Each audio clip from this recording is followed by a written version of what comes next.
Which do you need, Twitter and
tonight we are jumping through some technical challenges. If you guys are, I'm not sure if you guys are aware, but in the Sierras where Steve and Sheila McNallen live, there's been blizzards the past few days. They were struggling without having power, and tonight they do not have internet service. So we are trying to conduct this a different way to where we can route it through Sheila's cell phone. And so we're going to be working on that.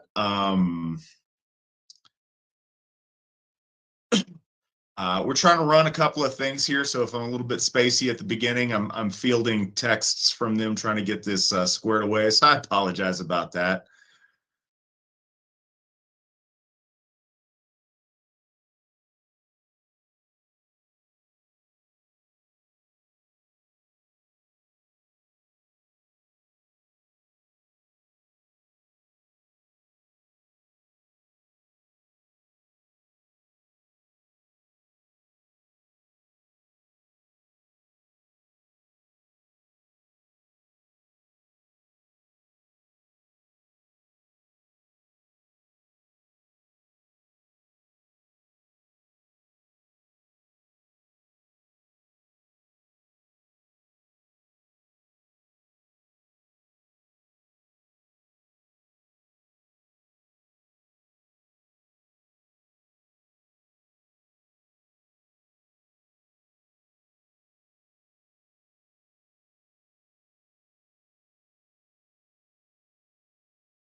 you to try to get that figured. If there's a way you can go to it, talk to your local folk builder, and we'll try to get you all set up. Judging by the chat, it looks like I might have been talking to myself for a minute. I see myself back on now, so I hope we're doing all right. All right, cool. So if you guys didn't hear me, just to reiterate, I said a week from this Friday, we're going to be having Ostara at Thorshoff in Linden, North Carolina, and I invite you guys to come out to it if at all possible. If you'd like to, make sure if you're a member, fantastic. If you're not, that's not a hard no. Just make sure that you're able to talk to your local folk builder, and we can try to get that set up for you. So I assume somebody will chime in when we got stuff squared away. I see Nick is diligently working on it on the back end there. We are. Unknown participant is now joining. All right. Sounds like we're getting it figured out. I think I hear Sheila in the background. Okay. However, okay, I'm here. Sheila, can you hear me?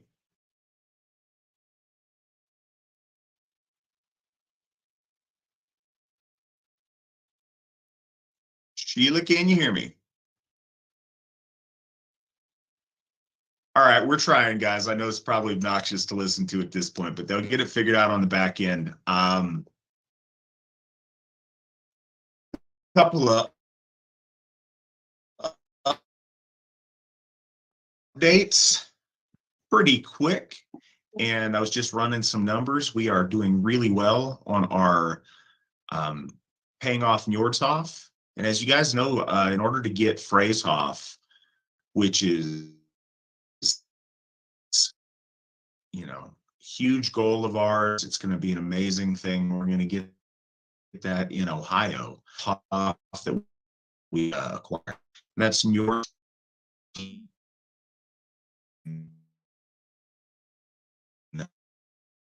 off in, I believe July, with the dedication in August.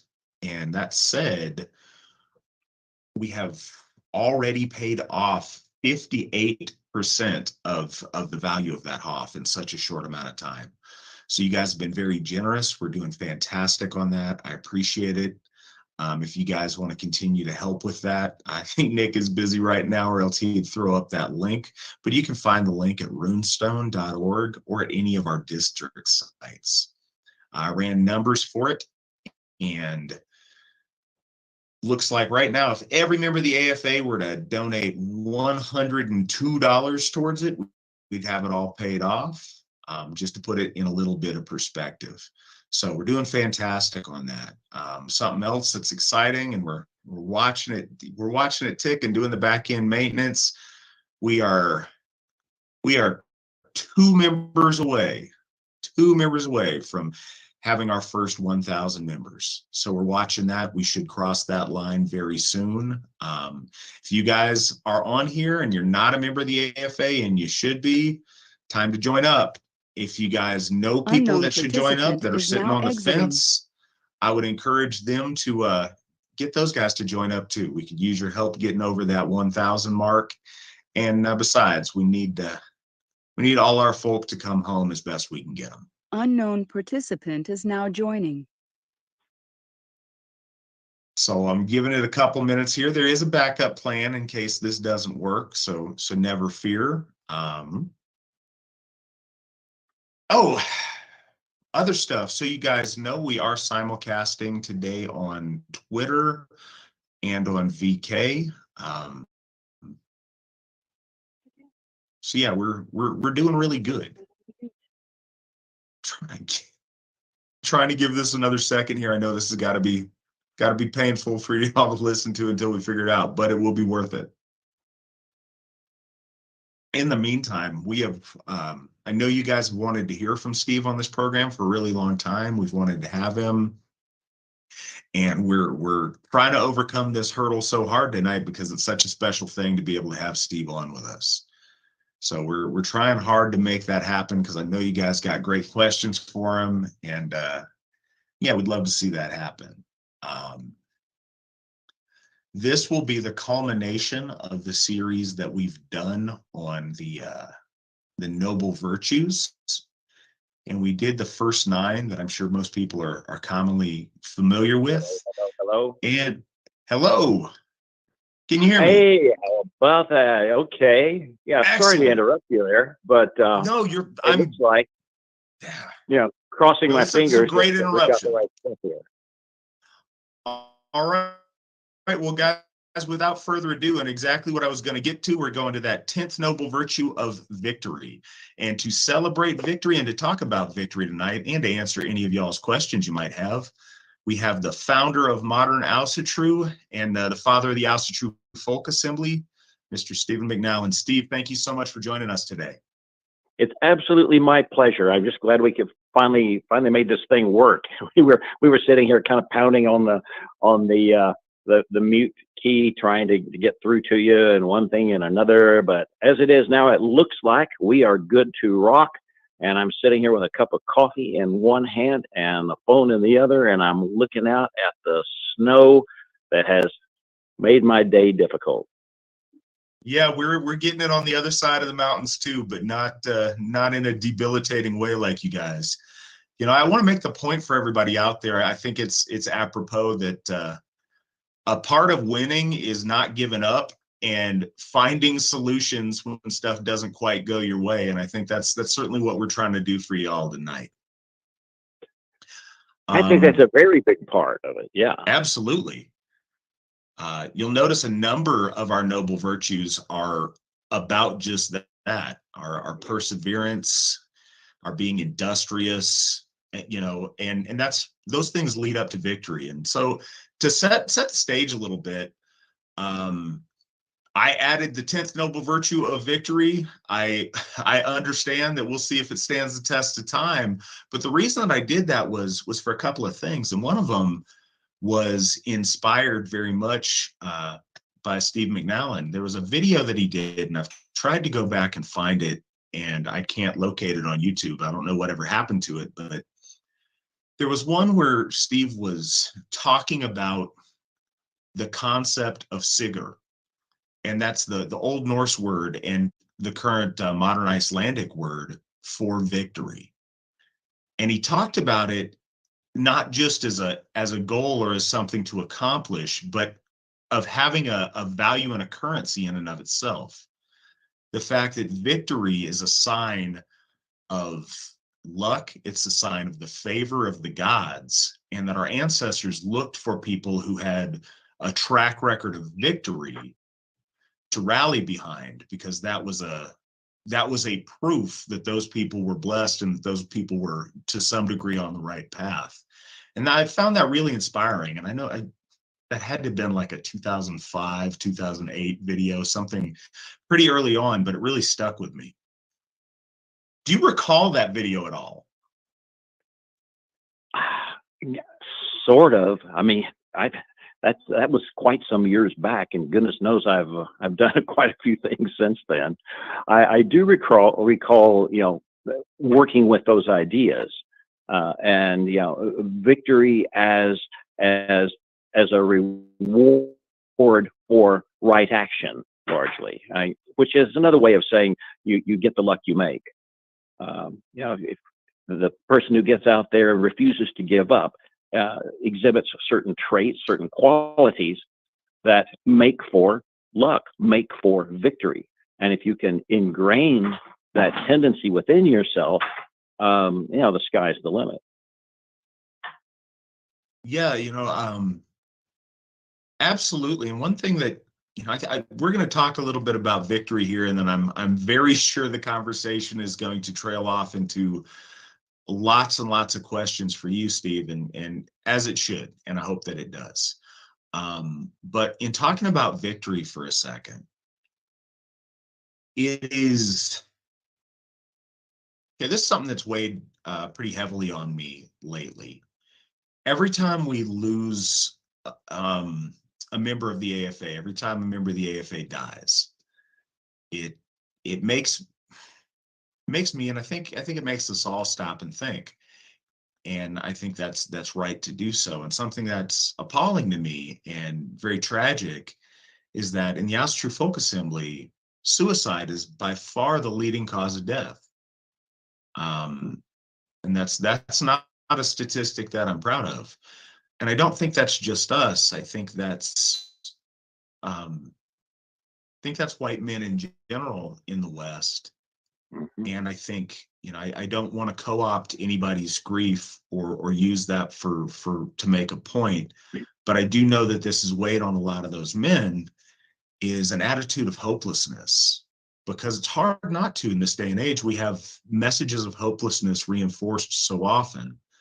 I only use Twitter to promote AFA things, but in order to get there and to do that, I have to go through my page. And this isn't because I'm following any of these people. It just algorithms on people that I like. And it's those of us who are probably very well-meaning that are all kind of on the same team in an endless cycle of just exposing what all's wrong with the world. And I think we all get it, but what's essential and what I really want to see us all do is focus on the things that we have access to fix, focus on plans and goals and positive things, rather than just masochistically going over all the things we all agree that we don't like ad nauseum. I think that has a weight on people. And unfortunately, we've seen a number of our brothers crushed under that weight. And linking this back to the point, if you're only focused on those things that you don't have or the things that you've lost, you miss the opportunity to focus on the things that are within your grasp and the victories that we very much can accomplish.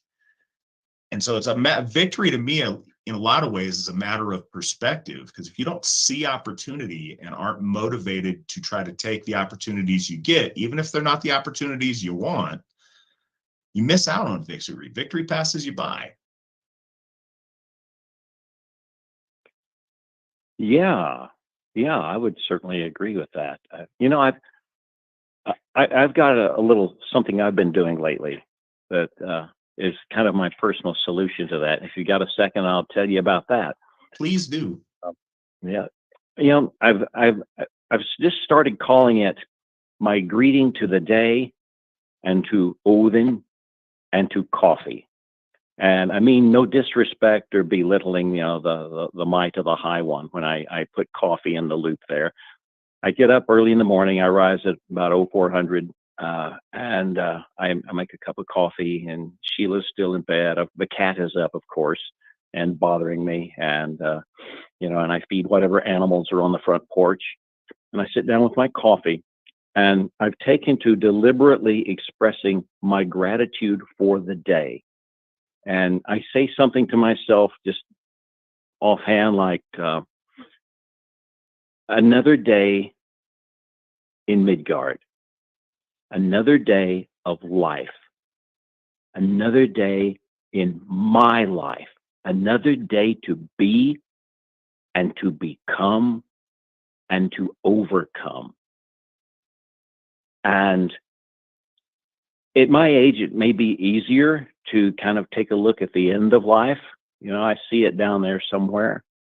And I am grateful. I am so grateful, Matt, for another day in Midgard, the most wondrous of worlds.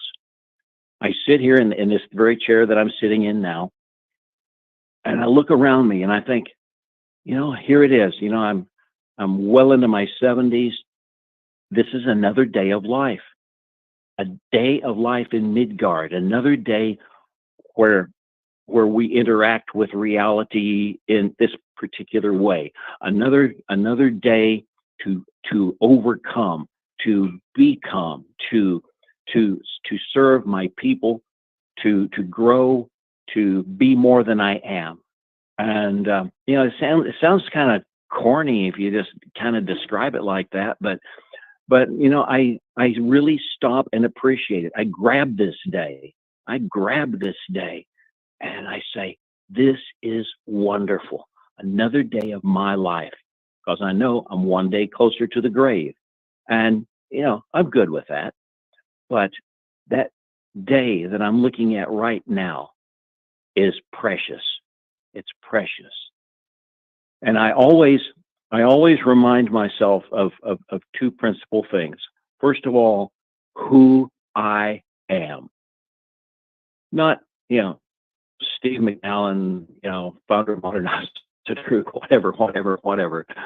But it's more like I am a sovereign spiritual being, an ek, as our ancestors called it. Cognate, obviously, with words like I and ich in German, but ek. I am a self. I am a sovereign spiritual being, and I'm here with this day. And then the other thing that I tell myself is, what is it my will to do?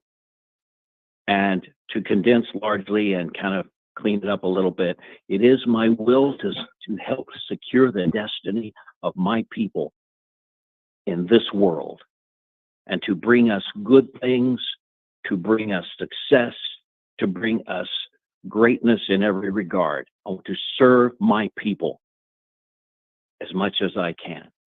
And, I got to say, since I started doing this, my days go better. My attitude is better. I quit swearing so much. That's one of the things on Steve's to-do list. Stop your swearing. And it makes a difference. It makes a difference to me. And I'm happier. My cat's happier. Sheila's happier. Now, if the damn snow would just back off, I'd be doing great. I think that's such a good attitude to have, and it's so important. Each and every one of us can, at the bare minimum, be thankful for that. Every day you have another opportunity for victory. You have an opportunity to achieve. You have an opportunity to move the ball forward and make, in tonight better than last night was. Make yourself a little bit better. Victory, we always look for, these huge leaps of victory, the perfect moment in time where the big victory happens. But the secret is, most often that doesn't happen. Most often victory is a collection of tiny but consistent victories over time that build up to that big victory. And I don't think we should ever discount those. Yeah, I completely agree. And So you got to look at the little. No, go ahead. You got to look at the little things too. I said that I greet the day, and I greet my coffee, and I greet the one-eyed one. I've come to look at coffee, and this sounds trivial, but if you think about it, it really isn't. I pour myself that first cup of coffee in the day, and I am mindful that in a sense, coffee brings awakening, right? It clears my mind, clears my head, pulls together all those components that I'm composed of and bring them together into a coherent whole. It is awakening. And in a sense, coffee is the microcosm, the very small version of that larger awakening with a capital A that should be one of our goals. And I use that as a way of tuning myself into those big goals again. Awakening, this cup of coffee. Oh, heck yeah, this is really great. But the real awakening is the spiritual awakening. And that's what I'm working on today for you. And, it sounds trivial, but I think that if you can find little ways to use the little things in life spiritually, I think you'll find that you're making progress. At least that's kind of my observation. So, in fact, I've got a cup of coffee here in my hands even as I speak. And Sheila didn't put any whiskey in it, but oh well. Okay. I think that's absolutely right on. And for people to be able to have a positive attitude and appreciate. And another thing with what you said is just the appreciation. appreciating the little things, appreciating the things we have instead of always being, focused on what we don't have. We want to stay hungry, but there's a huge value in being thankful for the things that we do have, and we have a lot of things to be thankful for. And I think our listeners are thankful that you're on the program, because we got some questions stacking up for you. Okay. Kappa wants to know, for Mr. McNallen, what do you think of everything the AFA has done since you started it? What do I think of what we've done as a whole? I think we've done vast things. I'm proud to have played the role I played. It's like a rocket streaking off into space. You've got first stage and second stage and whatever, depending on what the mission is. And I'm honored to have provided stage number one engine, so to speak. And I'm delighted with where stage 2 or 3 or whatever the hell this is. I'm delighted at the things that we're accomplishing now. And I think you're doing a great job, Matt. And I just sit back and I can be really happy about this. I mean, don't get me wrong, I still want to be a player. I mean, I'm not in retirement. I'll be in retirement when they burn me on the pyre. Till then, it's rock and roll, baby, and I'm moving along. That's it means a lot to hear you say that first. But I've tried to say this to some people, and I think a lot of people, especially our audience, understands this. But that first step, the step from nothing to something, that's the greatest distance that there is. Everything after that is, can be fantastic, but the difference between something being perhaps an idea and something becoming real, that first step is the biggest difference. And you made this real. You made this real, 54 years ago now, and it's endured and picked up momentum. But that first stage, the difference between, to use your rocket analogy, something being on the ground to it being in flight, that's the big difference. So we're so appreciative of that. We got the King of Cheese asking his usual question. Matt, Elder McNallen, it's good to have you both on tonight. How are we doing tonight? How are you doing tonight, Steve? I am doing fine now that I'm not out in the snow and I've got my cup of coffee. The day has been challenging. I've been doing a lot of work until our internet went down and I had to shift gears, but I am doing fine. I really am. Life is good. Yeah, so give you a more nuanced answer than I usually do, Tony. It's been an interesting day today. It's first of the month. I do all my first of the month AFA stuff because we've got certain things we got to pay at the first of the month, certain things we got to update. But something else I do is I check my body fat and do all that at the first of the month too. Now, February, you guys might know, but I got terribly sick when I was in Florida and I was way off my game. And I just kind of have been eating however I wanted since I got back and figured I'd start fresh in March. Turns out I lost fat last month and I gained muscle last month somehow magically. So pretty happy about that.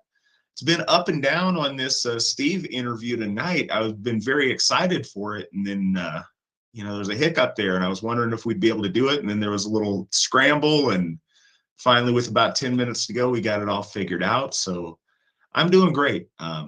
I look forward to these every week and getting to be here, getting to talk to you guys and, not only getting to talk to my friends on these, but specifically tonight, getting to host a man that is a personal hero of mine and somebody that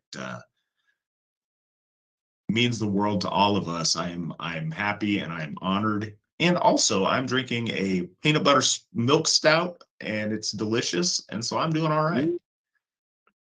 Peanut butter milk stout? Yes, sir. Cool. I don't think we drink that in Texas, but You know, okay. I've tried really hard to store up my man points so that I can spend them on drinking girly drinks, because you throw an umbrella in it, and if it's colored pink, that's my jam. Okay. So that's why we hear about your workout first, right? Yeah, that's what I'm saying. I gotta lay the groundwork so I can get away with the girly drinks. There it is. There it is. There you go. So our next question is from Sarah. Steve, how old were you when you read your first fantasy / sci-fi book? What was it, and do you feel it changed your life? Well, let's see. I can't tell you exactly how old I was. I was in probably junior high. We're talking, science fiction. Now, as far as science fact stuff goes, and forgive me if for all of you who've heard me say this before, but when I was a preschooler, I ran across a book club for kids. And I was a space fanatic. I still am. I think that's part of our destiny as a people. We are the spacefaring folk. And I would beg my mom to order me books. These are, factual books. They were hardbound. They would cost a whole $1 each, which in 1950 whatever was a lot of money. And my mom read those to me word for word. My mom knew more about astronomy and rocketry than any woman in Breckenridge, Texas. I got to tell you. As far as science fiction goes, I don't remember the first one I read. I remember that in high school, I kicked butt in Algebra 1. I went to Algebra 2. She hated me. She hated me. I got a bad attitude, and I quit studying hard. But I went down to a thrift store and bought like 20 science fiction paperbacks. My favorite always has been Heinlein, Robert Heinlein, totally outstanding stuff, and Asimov and some other people. But I was quite young when I started reading. Difference? Say again, Sheila? The one that made the difference for you. Oh, the one that made the difference for me. Let's see. Rocket Ship Galileo and Starship Through Space. You still there, bub? Yeah, we got a question from Trent. Founder McNallen, how does it feel to see something that you've built come so far in such a short time? Well, it's a bit amazing. And of course, it makes me feel good. Of course, I like that. I'm glad it's happened. I still want to make a contribution. I'm by no means consider myself on the sideline. And, I'm working in a little different arena right now. But the end goal, which is to say the cause of our gods and the high destiny of our folk, these are still the things that absorb me all day, every day, pretty much. Well, Sarah says, Matt, current workout, what his gain goals are and what he's doing daily to achieve them. Also, if you'd ever consider doing a powerlifting competition. So I guess last question first. No, because my joints are terrible. Honestly, I've really damaged my joints over the years. And I think that the only lift I can be competitive at, for those of you that aren't familiar, powerlifting is bench press, squat, and deadlift. And my knees are way too shot to put up big numbers in the squat. And my rotator cuffs, my shoulders are just too banged up to do traditional bench press in any kind of a heavy way that's gonna score. But my deadlift is solid. I can do my deadlift pretty good. But that's what would hold me back from that is my joints are just shot.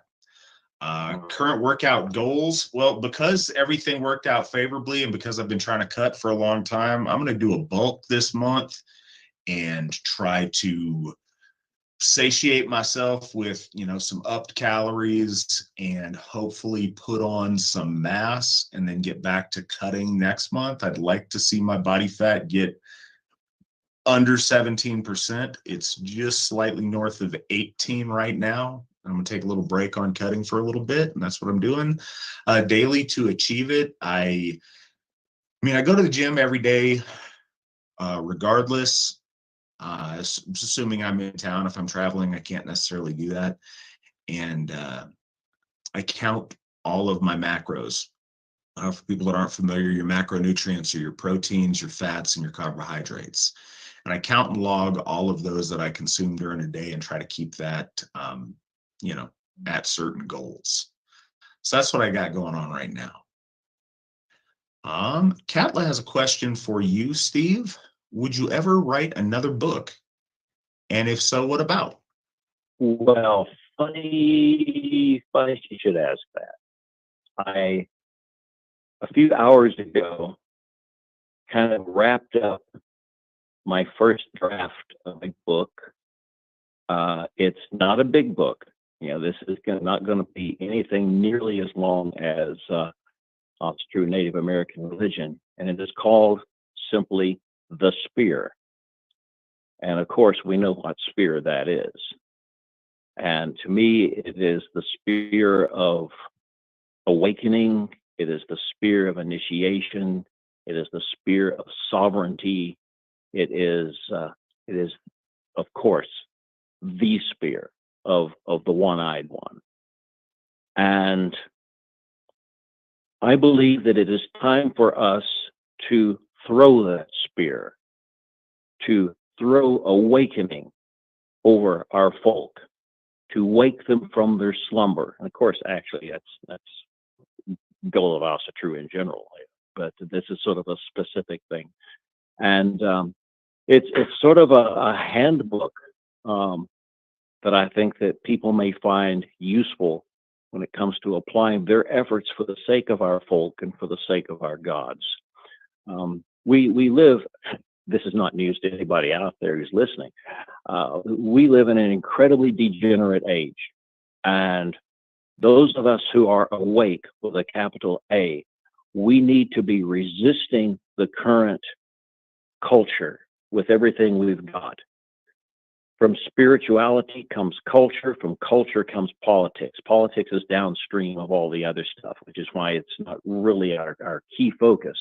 If we take care of the spirituality and we take care of of the culture, politics will take care of itself. But I think that we are entering a very tumultuous period. We've seen the first shock waves. I think more is to come, and we need to get our spirituality squared away. We need to get our dedication to our folk squared away, and to live in such a manner that everything that we do affects this perilous time in which we live, in which we exist. So it's called The Spear, and I will be sending it off probably to Lulu for printing Sheila said within weeks, and I would say within weeks and sooner. I would prefer that was within days, but that's just me. So yes, I definitely would write another book, and I almost have. Fantastic. I'm sure we're all looking forward to that. We will definitely be trying to get a hold of that and stock it in our store. People are hungry for that. I'm sure that's going to do very, very well. Cliff has a question. He says, some people think that the AFA using the word church is a new thing. He wants to know, Founder McNallen, can you tell us about the Asatru Community Church? About the Asatru Community Church. Oh, wow. Oh, goodness. Yeah, looking back, that was that was a local experiment. We did loads of experiments, things that, some of which, and the Asatru Community Church being one, that actually fell by the wayside pretty quickly. But we actually held public, quote, church services, unquote, out at the library. And it was done, in a dignified way and as professional as I could make it. And basically, I wouldn't do it today. I mean, I wouldn't, but I've matured a lot from that time, and got a lot of things squared away in my head on that. And I would not do that today. But yes, I wanted to make it, do something public, just so people would know we were here. And we did it for how long, Sheila? Really, year and a half? Good grief. I can't believe it. Yeah. Okay, well, I mean, you can all hear me talking with Sheila in the background here.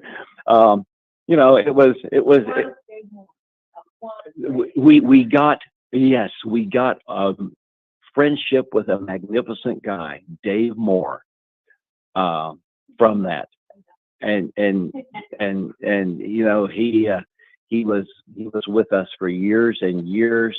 If I walk out my front door, I see a big oak tree about 50, 60 feet away, and on it, Dave had put, it was fake eyes and mouth on it.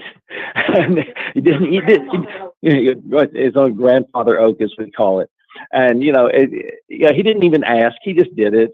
And so every time I look at that tree, I think of Dave. And a little more substantial and a little more religiously oriented is this incredible drinking horn. Some of you will have been lucky enough to see it, and let me see it, darling. Oh yeah, this baby is at least 2 feet, 2.5 feet long. It's intricately painted, and it's awesome. And we use it only for very special occasions.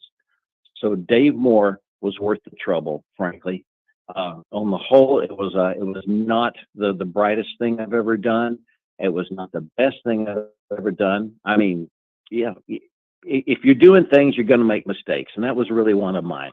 But it gave us Dave Moore, and he is no longer with us. He's no longer with anybody on this realm of being, because he died from what some of us think might have been a spider bite. We're not really sure.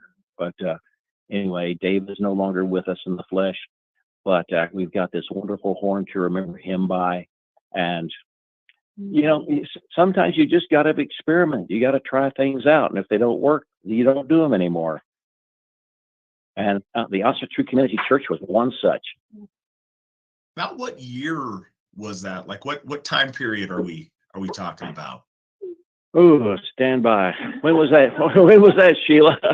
The years all run together. I got so damn many of them. She states 98, 99. Seriously, that recently? Well, that's just the other day. Yeah. And the horn that you're talking about, is that the one with the leafy motif that you guys have, that it looks almost like it's got copper leaf in it? Roger that. That one's beautiful. That is a beautiful horn. It is. Dave was a good man. He was, people say so-and-so is a good man or a good person, but no, really, Dave was a good man, and he kept us laughing, and we miss him. All right. Well, so speaking of things that you've done in the way back, Sarah says you once traveled to an all thing in Wisconsin hosted by Robert Taylor and his kindred. What are some good memories from that event? There are some good memories. Robert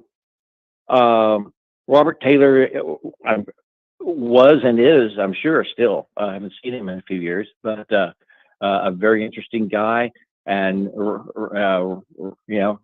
ran with some very intelligent people, in particular, Michael Moynihan, and folks of who kind of get involved at that end of the whole situation. Um, I think the great memories of that. One is the fact that it was held in such an interesting place. There was on Rock Island, and there was virtually a castle there. It was held in a very cool area, and that was all nice.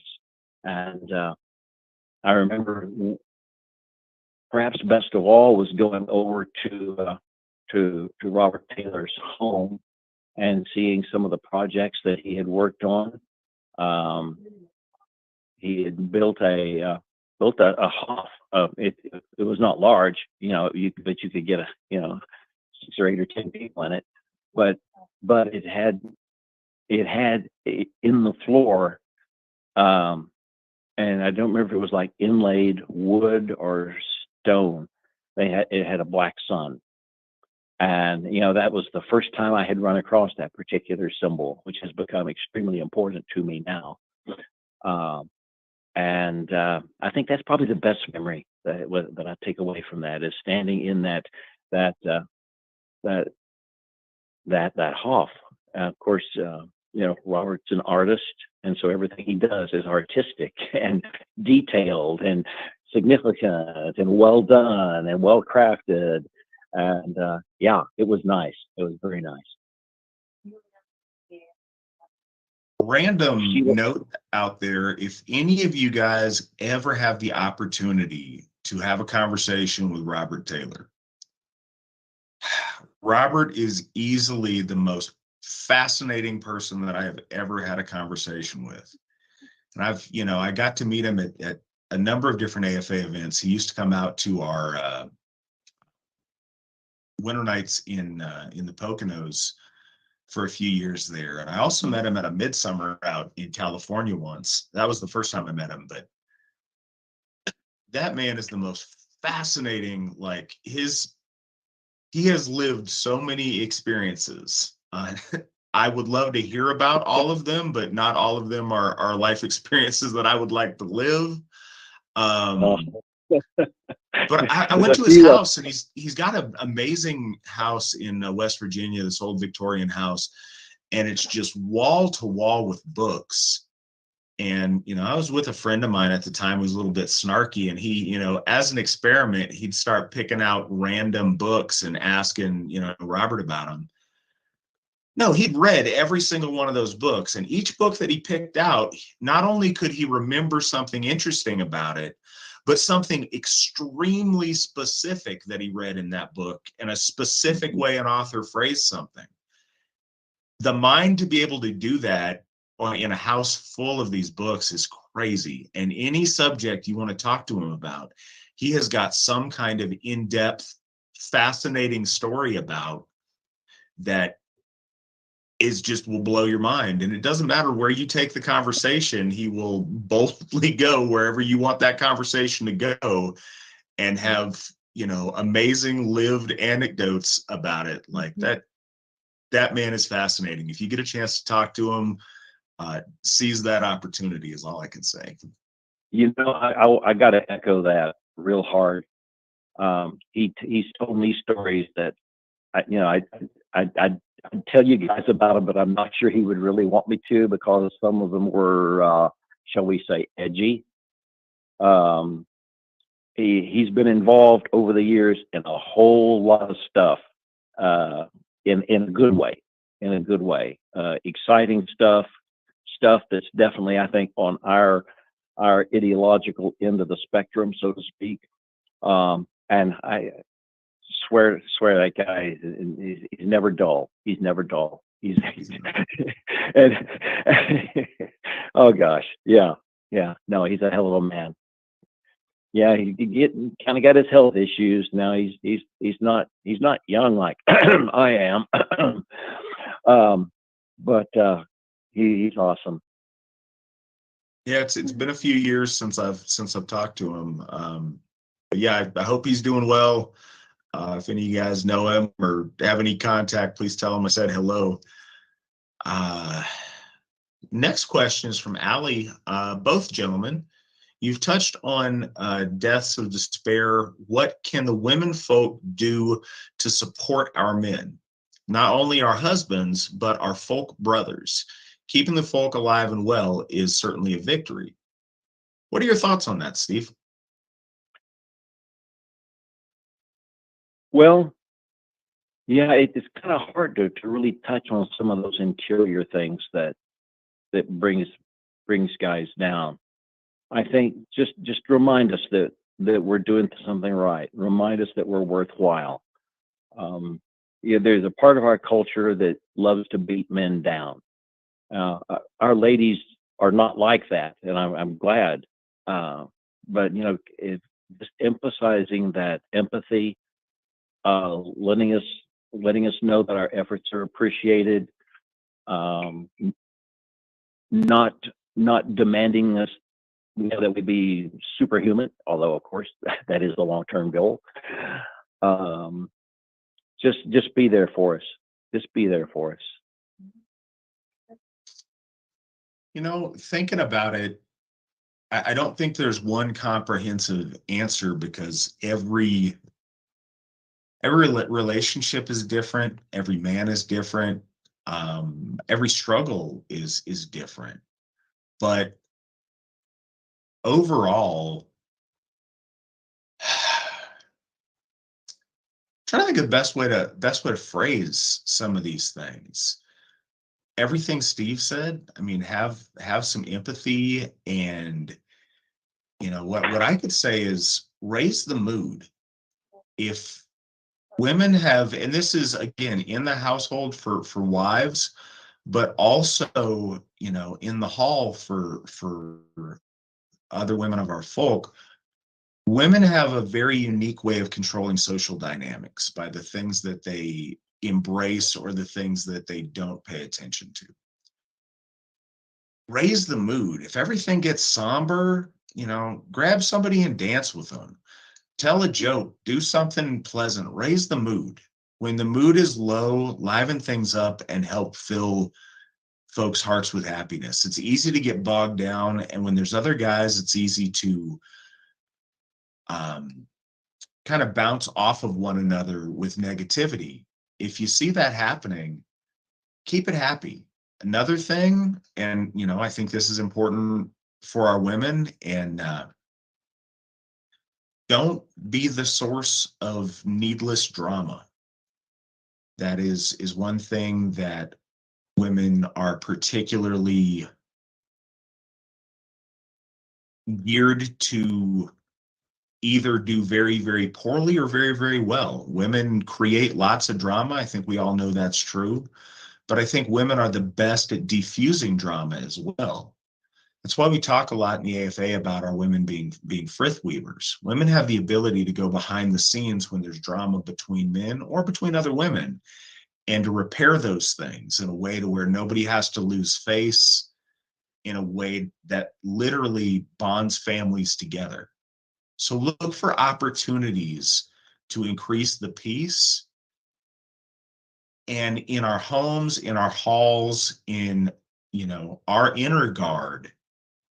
Do what you can to make that a happy place of rest and as little stress as can be. There's so much stress out there in the world, and it's a stress that men often take on with a disproportionate load. Providing them a place to come and get that burden off their shoulders and feel love and joy, be that in the home if you're a wife, but also just amongst men in the hall, just amongst your brothers. That means a lot, and I think that would go a long way. We have a donation and a comment question from our very loyal listener and donor. We really appreciate you, Lawrence Forbes, with 10 Canadian dollars. Evening, Matt, and great to have you on the stream, Founder McNallen. There was some talk about gratitude at the start and some books mentioned. I want to recommend an old 1903 book called As a Man Thinketh by James Allen. Sounds Christian, but no. More about the power of thought and staying positive. That's interesting. My uncle used to always talk about that book. I have never read it, but I do recall my uncle talking about that book frequently. You ever heard of that book, Steve? No, I haven't. Well, is it still in print? I don't know. I suppose we can go on Amazon and try to find out, but I Yeah. would bet Well, it might be. And I like books from that era, 1903, before the books had to go through, a vetting process on what you're allowed to say or not. You had some really good material around the turn of the century there. yeah, it was a different world then. That's for sure. Yes, indeed. Dot, dot, dot. Maybe that's the point. So we've got another question here for you. Okay, so Nick is ridiculous. I'll take this moment to celebrate our producer, Nick Rice. He's amazing. So we asked the question about that book. We didn't get done with the question. We barely got it out of our mouth. And Nick's able to send me a message saying it's available online plenty. He Googled it. He did his back end searches. Nick is amazing like that. We appreciate you so much. He's the guy on the back end that has facilitated us being able to do this show tonight. So thank you so much. Hail Nick. Hail Yes, Nick. indeed. Hail Um, yes. All right. So EuropaTheLastBattle.net says, first of all, hail Founder McNallen. How does your vision of Asatru change from 39 years ago to now? What do you see for Asatru and our people in the next 10 years? Thank you. Wow. Okay. Well, looking backwards first, my concepts, of course, what I think it's a good thing. It changed continually. At first, it was absolutely just a personal thing. It was just my personal identification, and I was, absolutely alone in this, and it was just my path. I mean, I remember so clearly the day that I made up my mind and decided this is the path I want to walk, even if I'm the only human being ever that will do it. It wasn't dependent on anyone else's approval or what anyone else thought. I knew this was the way for me, and it was a solitary adventure there for a while, and it was very Viking centric. I was young, dumb, and full of testosterone. My life goal at that point in time was to go into the Army. I wanted to go Special Forces, and I wanted to go stack commies. I'm still, as you may have noticed, extremely anti-communist. Um, and my politics certainly has not mellowed since that point in time. But to me, I was very idealistic, very naive. I mean, incredibly naive. But the basic sentiment is still one that I hold. But it dawned on me that I had this thing that was so much better to me than Christianity was, and so it just made sense to try and promote it in some way. And it was still kind of a Viking thing for years, but well, like I say, it's got to start somewhere. It's got to start somewhere, and it's okay to start off in the Viking thing, but if you keep the Viking thing when you've been doing it for 20 years, you're probably needing to look at a more complete picture, so to speak. So that's been the main transformation for me, is taking it from an individual passion for my devotion to the one-eyed one, and making it into something that was open to more people, and which I saw the value of making it into something that was a major spiritual pathway in the modern era. Mm-hmm. Sheila's telling me about the goddesses. Yes, bringing in the goddesses is always important. There's that tendency to obsess somewhat on the All Father and his various manifestations, but well, yeah, of course you got to have that female element there. You got to have the feminine, the divine feminine, the mundane feminine. You got to have ordinary people who are women who are interested in this and expressing themselves spiritually all this way as well. So and you know, that's something that I probably didn't get right out of the chute, but it's obvious, it's apparent, it's necessary, and supported 100%. All right. Okay, next question, Steve. What's your preferred coffee?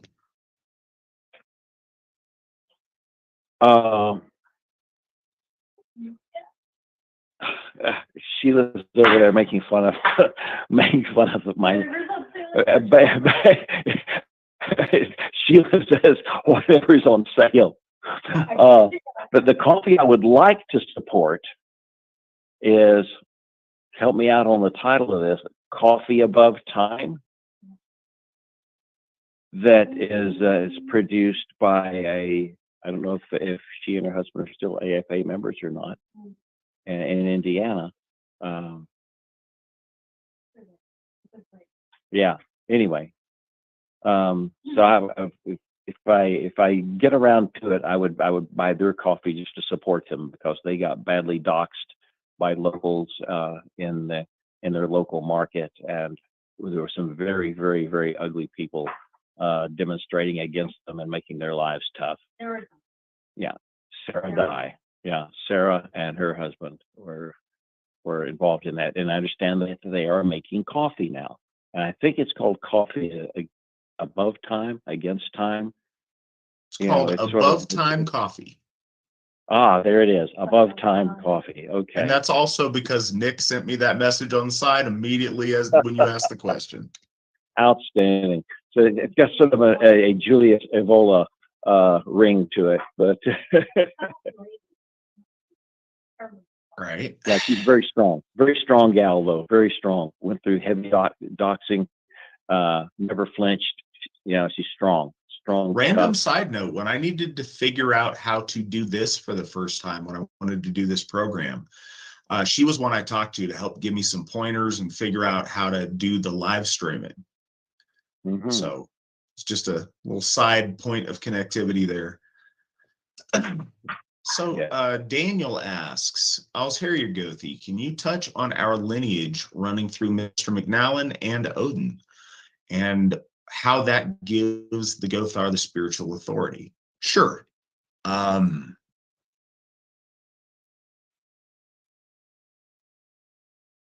This that we do, Asatru in modern context, all stems from, and you heard it earlier, but seriously, it all stems from a personal interaction between Steve McNallen and the Allfather. And it's funny because, you know, I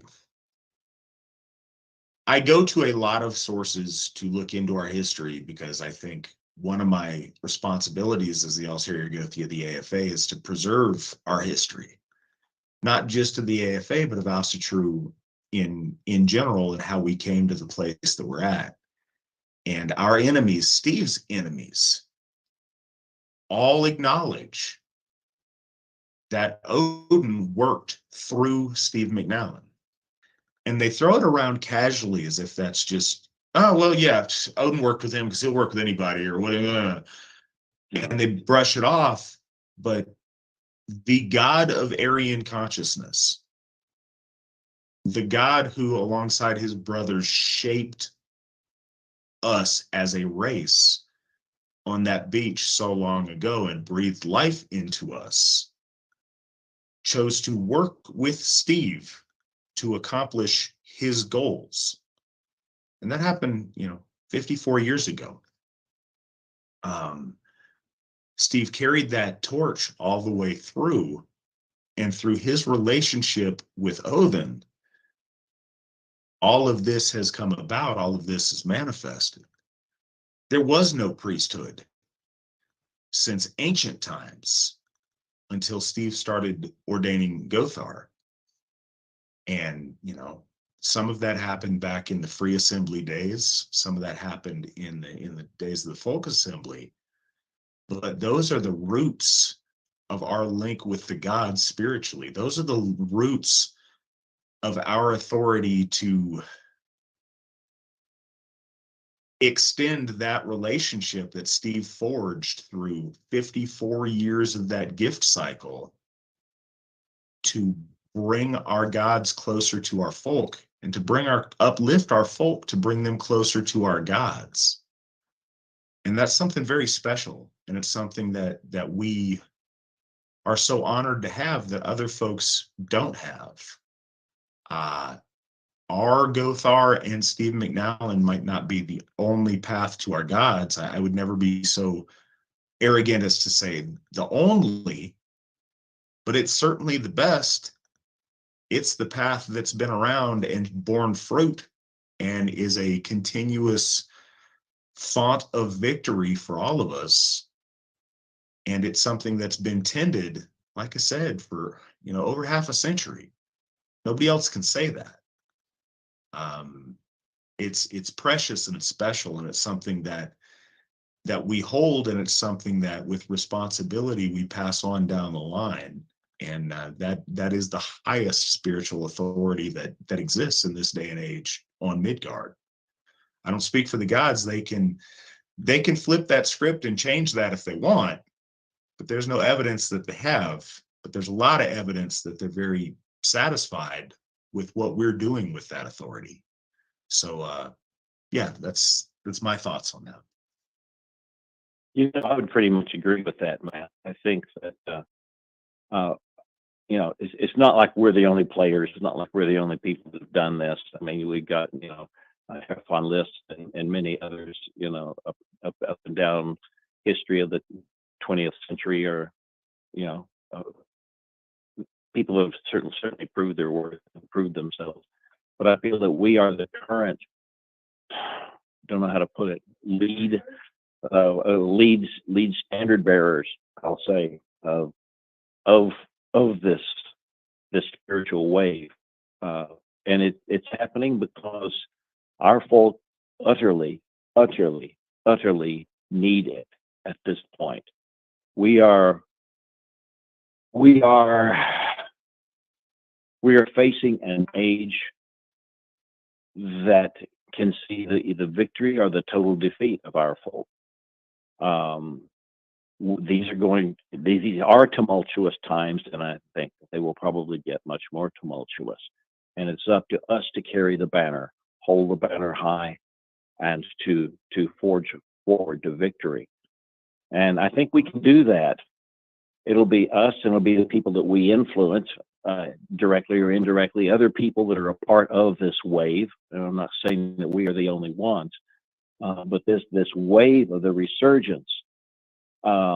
This is what Herr Jung predicted in 1947 in his essay Wotan.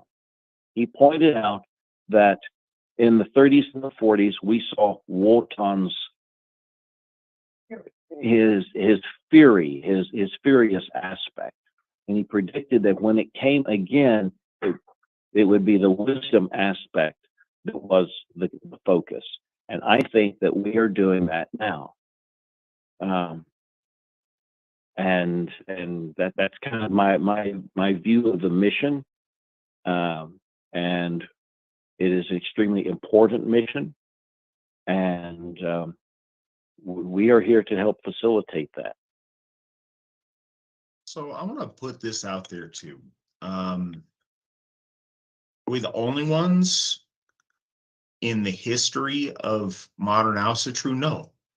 It's one of the reasons that I care so much about our history. But if we watch how things developed, we are the ones that have stayed true. We're the ones that have stood the test of time and continued to hold the banner high. We have absorbed numerous others that fell by the wayside, or their group didn't work out, or various elements fell apart.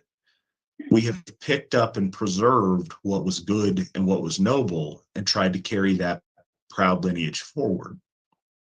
Steve mentioned Meister von List. Well, we celebrate him. He's one of our heroes. If he were alive today, I hope that he would be on our team. Same with Alexander Rudd Mills or Elsie Christensen. We've recently added some more heroes to our list, but their organizations, the things that they were a part of, all of those that were legitimate to our gods and to our purpose, those have either joined us or they've kind of fallen away. We're carrying that standard. And the thing is, and the truth is, we are so much more effective when we are together. And because we are the standard bearers, and we are the ones that have held this together, and we're the ones that are succeeding so tremendously, we all do a much better job when we're united under the Trihorns. And I know everybody doesn't necessarily like to hear it, but I believe with all my soul that's the truth, or I wouldn't be doing what I'm doing, certainly not the way I'm doing it. But we need maximum participation, and all of us are so much stronger when we stand together. We got another question. Hi, Steve. Is the Voton network still around? Yes, it is. In fact, the website, we had some major issues with that, and that's been completely reworked. It is sort of tentatively back online. You can find it at, Wotan Network. The Spear, the book that I mentioned previously, is actually a part of that operation, that program, so to speak. Yeah, and so Wotan Network is around. It's say again, Sheila. Yeah, people are still doing Wotan on the peaks, and things of that sort. And it's a pattern for activism that we'll be putting out with the Spear. Things that people can do in their everyday lives to stand with Wotan, to stand with our people, and to stand with our high destiny. So we just got a very generous donation from someone named 603.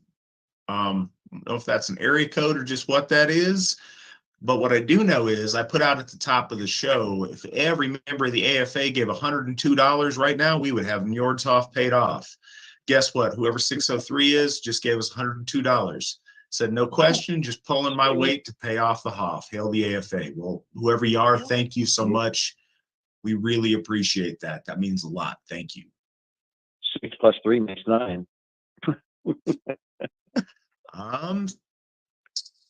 So from Sam, Stephen, what does daily worship look like? Coming from a childhood that was strongly Christian and finding Asatru as an adult, now raising children in it, we want our kids to see it daily.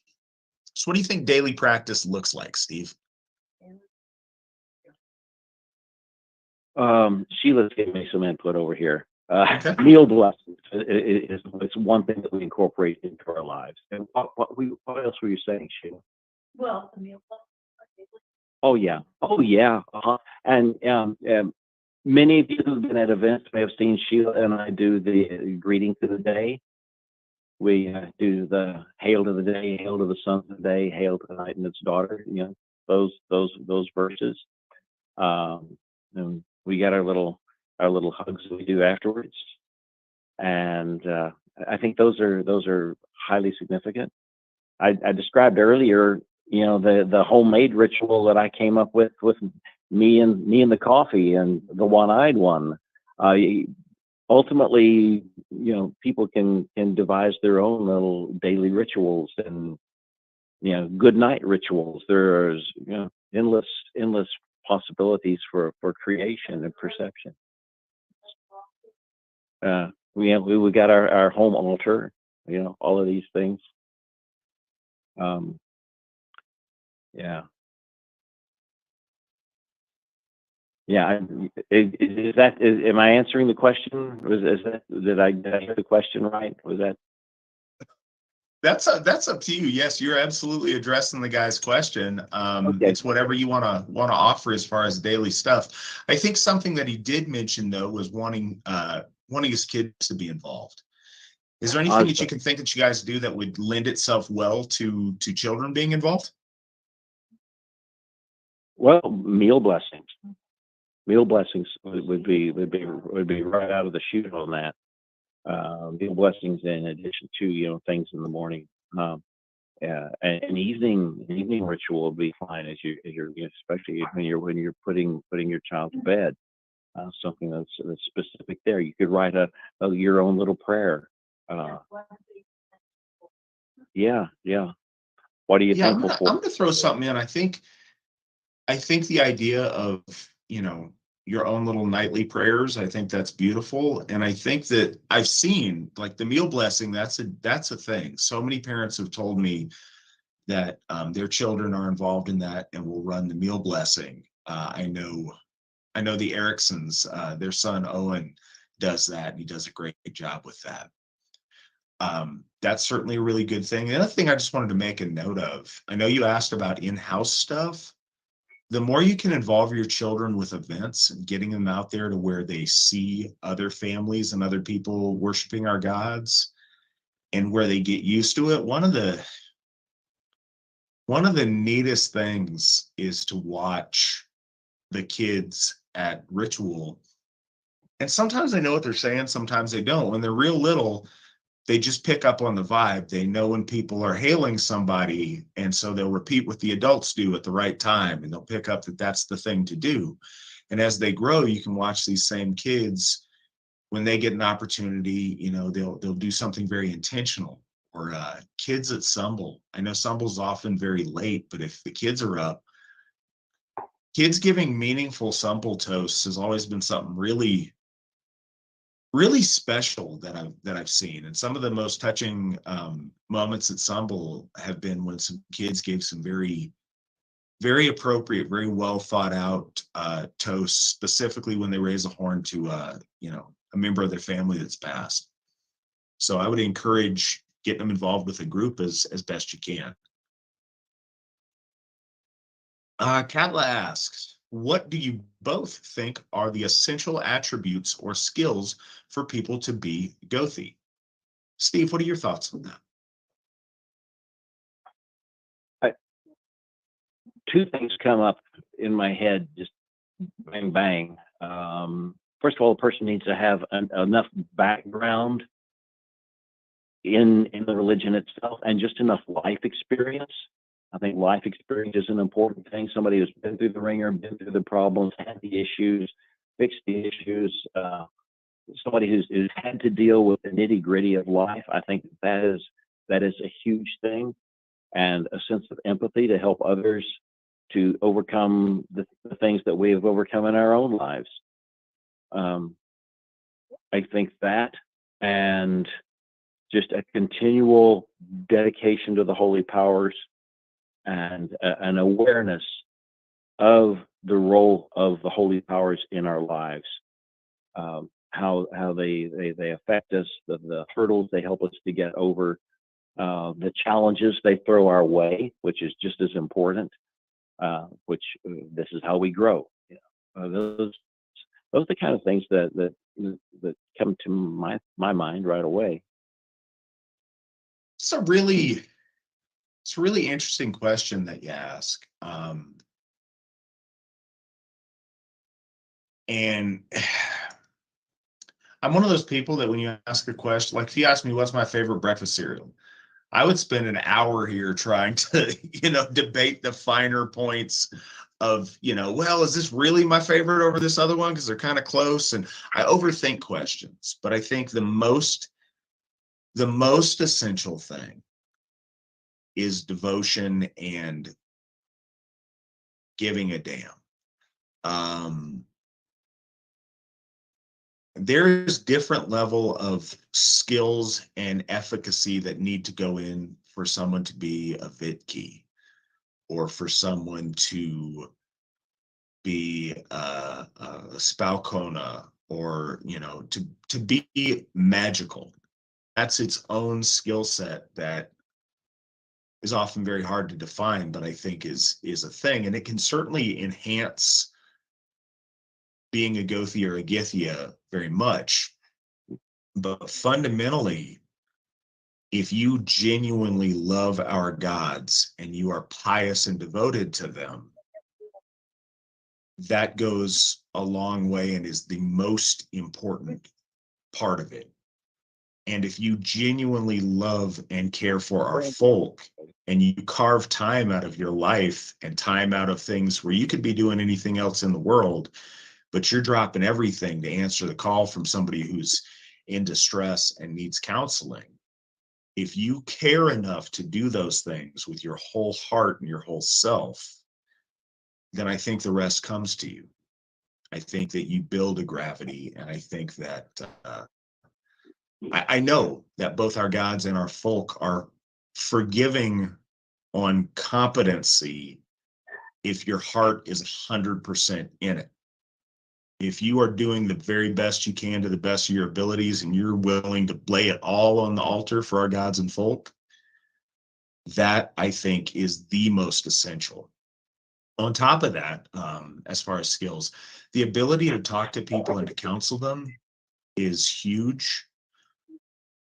When people join the AFA, they very often or get involved with Asatru in general. One of their first things is, man, how do I become a Gothi? And that's beautiful, and the ambition is amazing, and I love it. But one of the things people think it's much easier, more accessible than it is. A lot of people think being a Gothi is, officiating ritual, which certainly it is.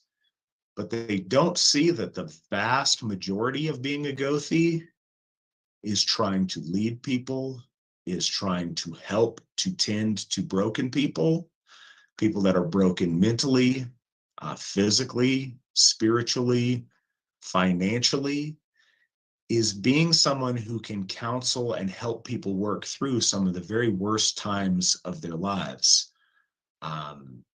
We can tell you all day long that that's something you're going to get into. Say anyone who wants to become a Gothi, any of our students or people who want to do it, we can talk about it. But until you're on the other end of a heartbreaking phone call to where you're looked to somehow help make it better, people don't really feel the weight of that. So I think having your heart 100% in it, and that showing through both to our gods and to the people that you are ministering to, I think that's the most essential aspect of being a Gothi, in my view. Allie, Steve, can you please make a list of required reading for us fantasy fans? So much of the modern stuff is political in the worst ways.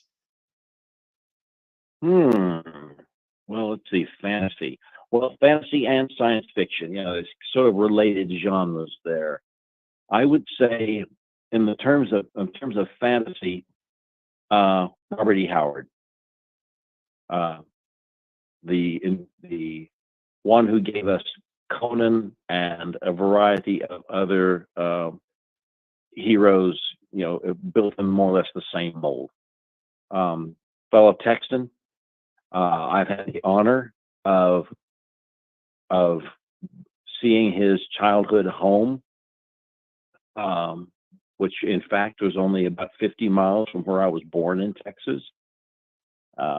And I have had the honor of actually handling original manuscripts by Robert E. Howard. Had to put on gloves to do it and all of that good stuff. And anybody who is a Howard fan, so that includes the Conan books and similars. If you're ever in Cross Plains, Texas, you can go on by there. You can go through his home and so forth and so forth. I remember exactly where I was when I read my first page of a Robert E. Howard book. I was walking down the street.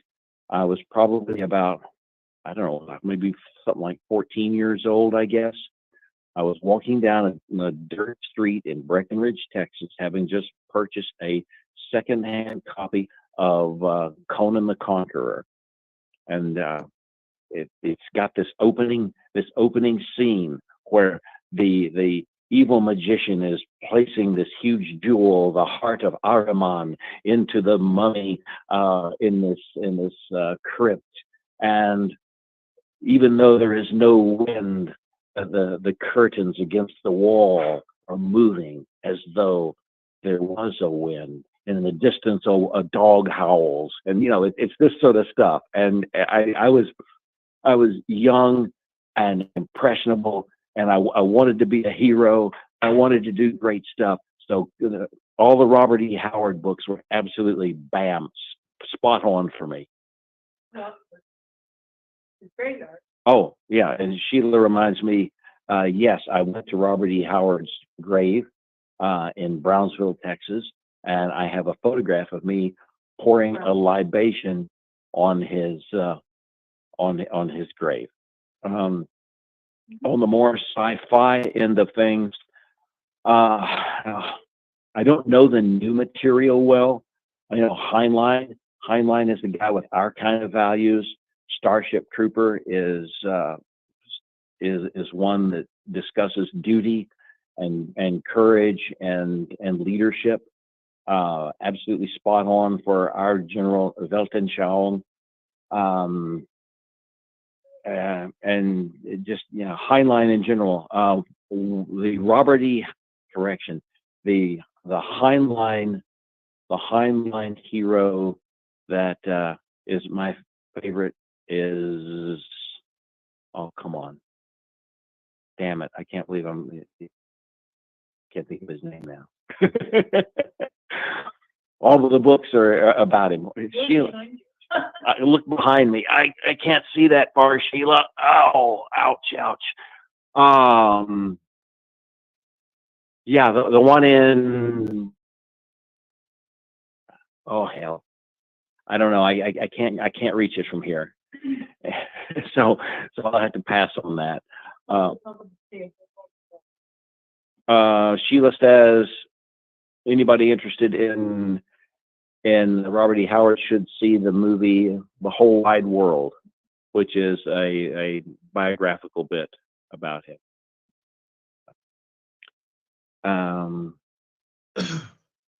Hey, I'm having a brain fart here. I need a moment. I'm gonna get up out of my chair here. I'm gonna go over. Let's see. Let's see. There's that. Oh yeah, here we go.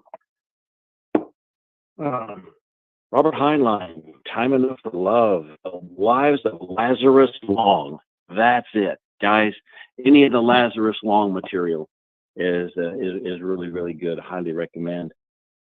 That's about it. Guys out there that are going to read Robert E. Howard stuff, don't stop at the Conan stuff. Conan is certainly his most well-known thing, but he's got so many really, really cool stories that he wrote. And a lot of them, were kind of starts at the character he wanted to develop and, never really got the chance or never took it very far. But some of those stories are really amazing. And I love the Conan stuff, but I really like a lot of his things. Only thing I can't get into is he wrote like this kind of a comical cowboy series that wasn't really to my liking. But most of his stuff's just amazing. Yeah, Robert E. Howard's not a comical kind of guy. Nah. Yeah, I agree with you. I agree.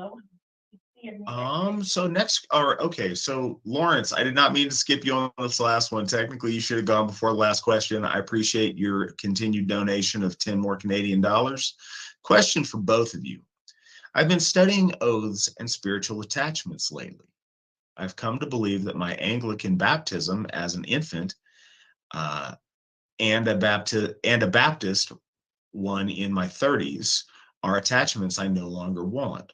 Are you aware of any rituals for renouncing those and or breaking their potential curses? Steve, I know you've got some insight into this. What are your thoughts? Well, as a recovering Catholic, I can certainly sympathize with a question like that. And I think that anything that you could write up personally would be ideal. I don't think it's complicated. I don't think it's particularly difficult, really. I don't think there's any format for that. Your intention is the important thing. You declare yourself for our gods and for our goddesses, and just put behind you, and by whatever language you want to use, the ways of the Christian God. And that needn't be an angry thing. It needn't be a bitter thing. I certainly don't have anything against Christians per se. When I was a kid, everybody I knew and loved was a Christian. So I'm not. I don't have that bitterness thing, but I do reject it. It was not my way. Sheila reminds me. Got my own input coming in here. It's handwritten. It didn't come in an email.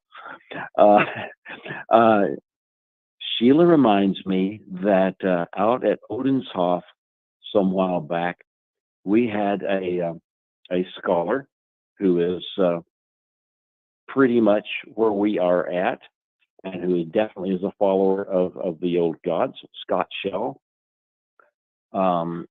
Scott led us in a reversal of the baptismal oath that was imposed upon our people by Charlemagne, and in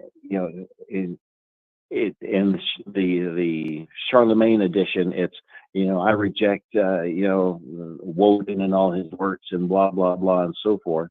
Well, this is sort of the equivalent, only it's going the other way, and it's a way of rejecting or opting out of your baptismal oath, and that can be a good thing. It was so dramatic. We had everybody in Odenshof at that time was right up there against the podium, and they were all repeating after him in Saxon. This is in Saxon because that's kind of what Scott does. He's got a YouTube channel, by the way, that's really interesting. And it's powerful. It's very powerful. It's modeled on the Christian version going the one way, but it is our way, our intention, just reversal of the Christian oath. So highly recommended. I think that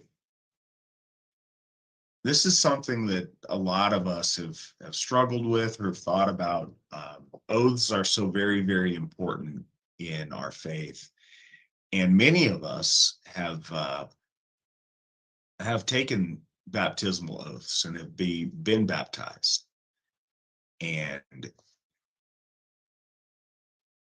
I mean, do you break your oath, which we all know is a terrible thing to do, and live authentically and serve our gods, or do you keep to an oath you made, perhaps in your youth for the rest of your life that you no longer believe in and that you know is wrong? And it's a difficult thing mentally. Sometimes you got to take the hit. But I have presided over, I've had to do that myself. I was baptized as a Jehovah's Witness at 18. And, I've done my own ritual to renounce and reject that. And I've been at a few others. There's one that sticks out to me where a young man renounced his baptism and did a profession of faith to Asatru. And people have asked if there's a necessity to do a profession of faith to Asatru.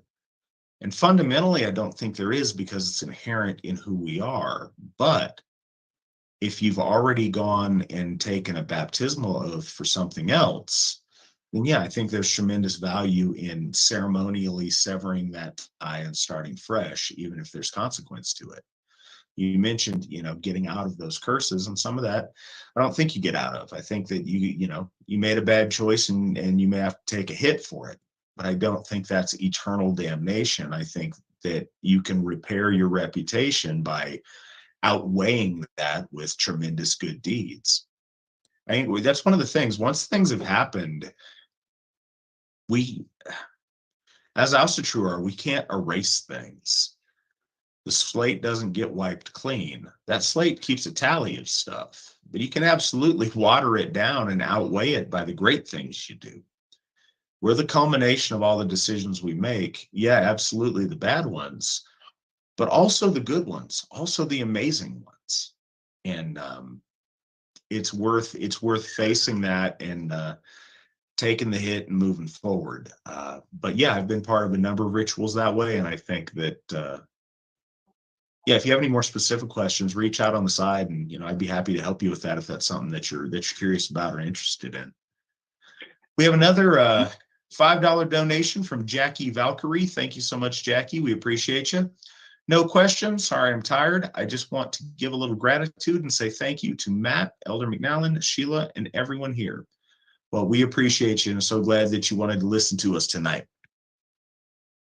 Absolutely. Next question. Oh, go ahead. Just to comment on the baptism thing. I mean, many of us were baptized as infants. We had no say in the matter. Nobody asked us.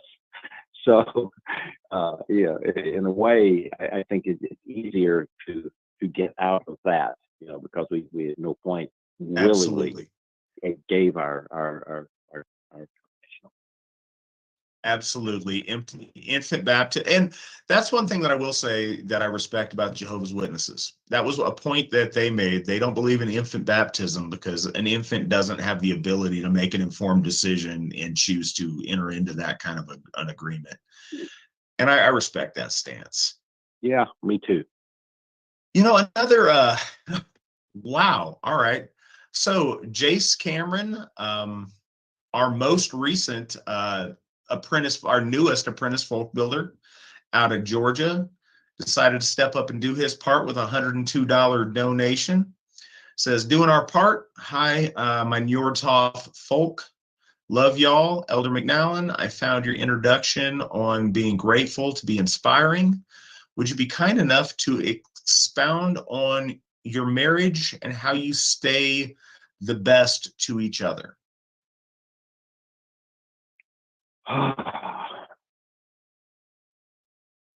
Well, with us, it was a long trip getting to where we're at. We both came out of other marriages. We're not 18-year-olds. Some days I feel like 118. And I think that kind of maturity and that kind of decisiveness is something that kind of comes with that. We're old enough to know what we want and to insist on having it. And it's probably very different from when you're 20 years old. This life experience, what your life is shaped like, you like the shape of your life, and you like your wife, and over there is my cat. Actually, Sheila's cat, but that's okay. Whatever. And it just all fits in.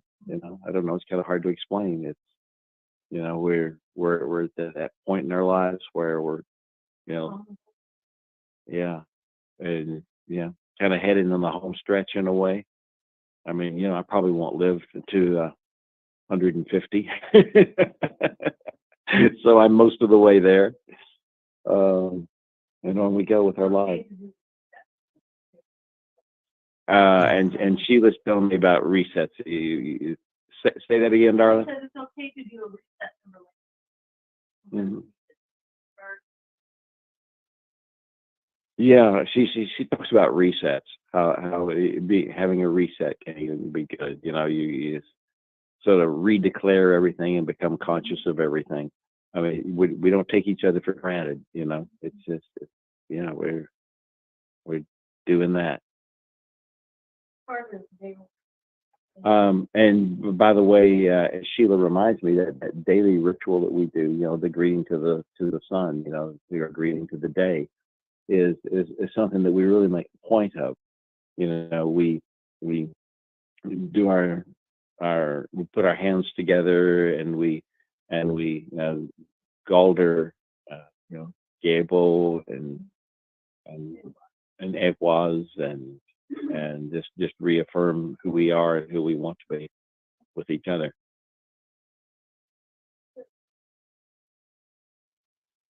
All right. Well, next question.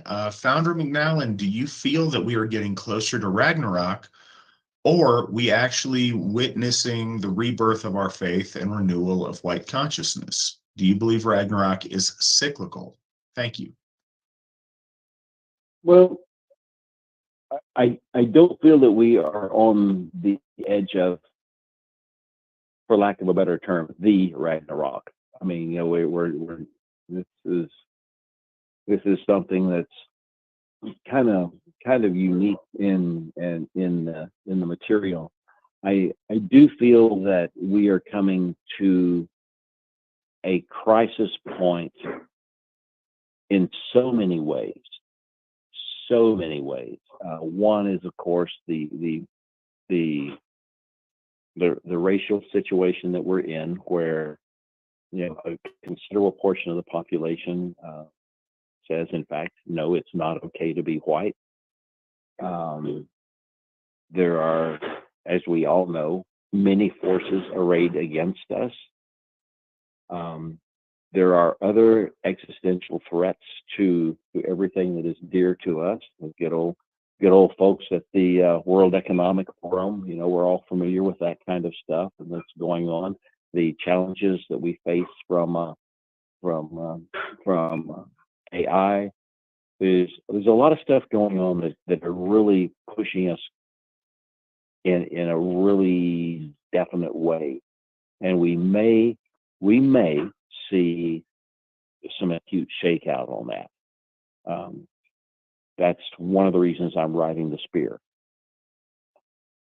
I wouldn't call it Ragnarok, but I would call it major challenges to our existence as a people, to our freedom, to our autonomy, to basically everything that we hold dear. I mean, there's always a threat to that.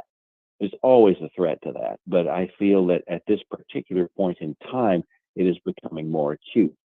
Now, that's just my perception. Nobody made me a historian, but my thought is that, yeah, hard times are probably coming. That's why we need each other. That's why we need to stick tight. We need to hang in there really, really good and close, especially with our AFA brothers and sisters. And we need to support everything that deals with our folk 100%.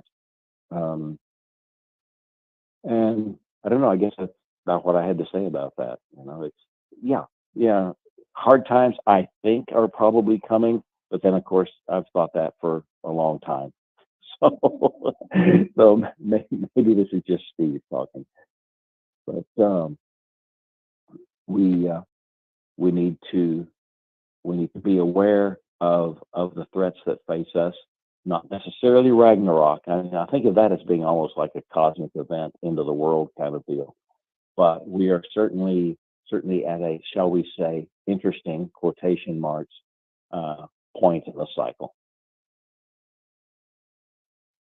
All right. Cody would like to know, philosophically, who were your biggest influences? Biggest influences. Well, actually, some of the science fiction writers that I've mentioned were big influencers. Heinlein certainly espouses a particular kind of philosophy. His Glory Road appeals to me greatly at the age of 14 because it has this heroic individual who meets the Empress of the 20 Universes and goes on amazing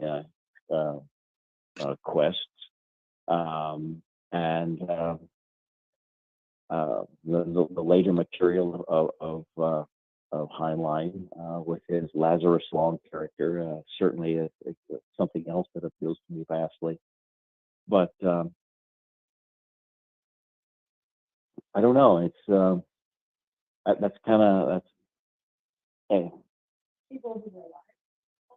And, you know, wait. Oh well, yeah. Jung was an important influence on me. Nietzsche would be probably one of my favorite philosophers. Um, uh, what does not kill me makes me stronger. I love saying it in German because it sounds so cool. Was mich nicht umbringt, macht mich stärker.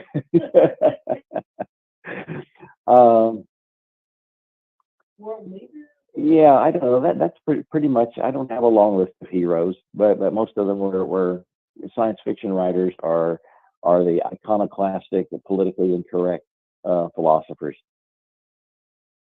Okay. Buck asks, Stephen, have you had any supernatural events in which you feel the ancestors or gods showed themselves to you? Oh yeah, yeah. One thing that comes immediately to mind was a series of room readings I did at one time when my life was kind of shaky and my butt was hanging in the air, so to speak. Had a set of 24 runes. Took a reading 3 days in a row. Got the same one every time. I did all of the all of the normal procedures to be sure that I wasn't biasing it in any way. I carefully randomized them. They were inside the bag. They were all identical in terms of tactile sensations and so forth. And it may not sound very phenomenal to get the same one 3 times, 3 draws in a row, but as 24 times 24 times 24 kind of gets up there. And the chance, I calced it all out, and it was like one chance in like 7 million or something like that. And the interesting thing was that it was what I drew every time was pair throw, which, according to some folks who are up on their runes, would say that, well, you're just not supposed to know the answer. So I think that is a direct intervention, perhaps not personally, shall we say, of the gods and goddesses, but of certainly of the runes and the runic system. I believe that someone intervened for me in Africa. I was a young guy traveling around. I was on my way to try to get to Rhodesia. I had gone overland through the central route down through the Sahara and had worked my way down to Agadez in Niger. I don't know. And I took a flight from Agadez into Cotonou, and unbeknownst to me, Cotonou, they'd changed hands in the country a bit, and it was now a people's republic, with all that implies. And then it dawned on me, because I was a young traveler, and overlook things sometimes. It just didn't click with me. I realized that I didn't have a visa for the country I was flying into, and I thought, well, that's not a good thing, and especially when I reflected that just a few weeks previously, a young man had been pulled off an airplane and executed on the runway for having South African military. And I was on my way to Rhodesia, so that probably was kind of an overlap situation going on. And so I thought, well, I'll fake it. So I get to where I'm for this country I don't have any visa for. And I'm getting off the plane, and there's the long line of people, and there's a guy up front with an AK over his shoulder. He's very carefully checking everybody's passport. Now, if he searches me, he will find a South African passport in a little bag around my neck. So I'm thinking, well, I'll be a hippie. I'm burned out, dude.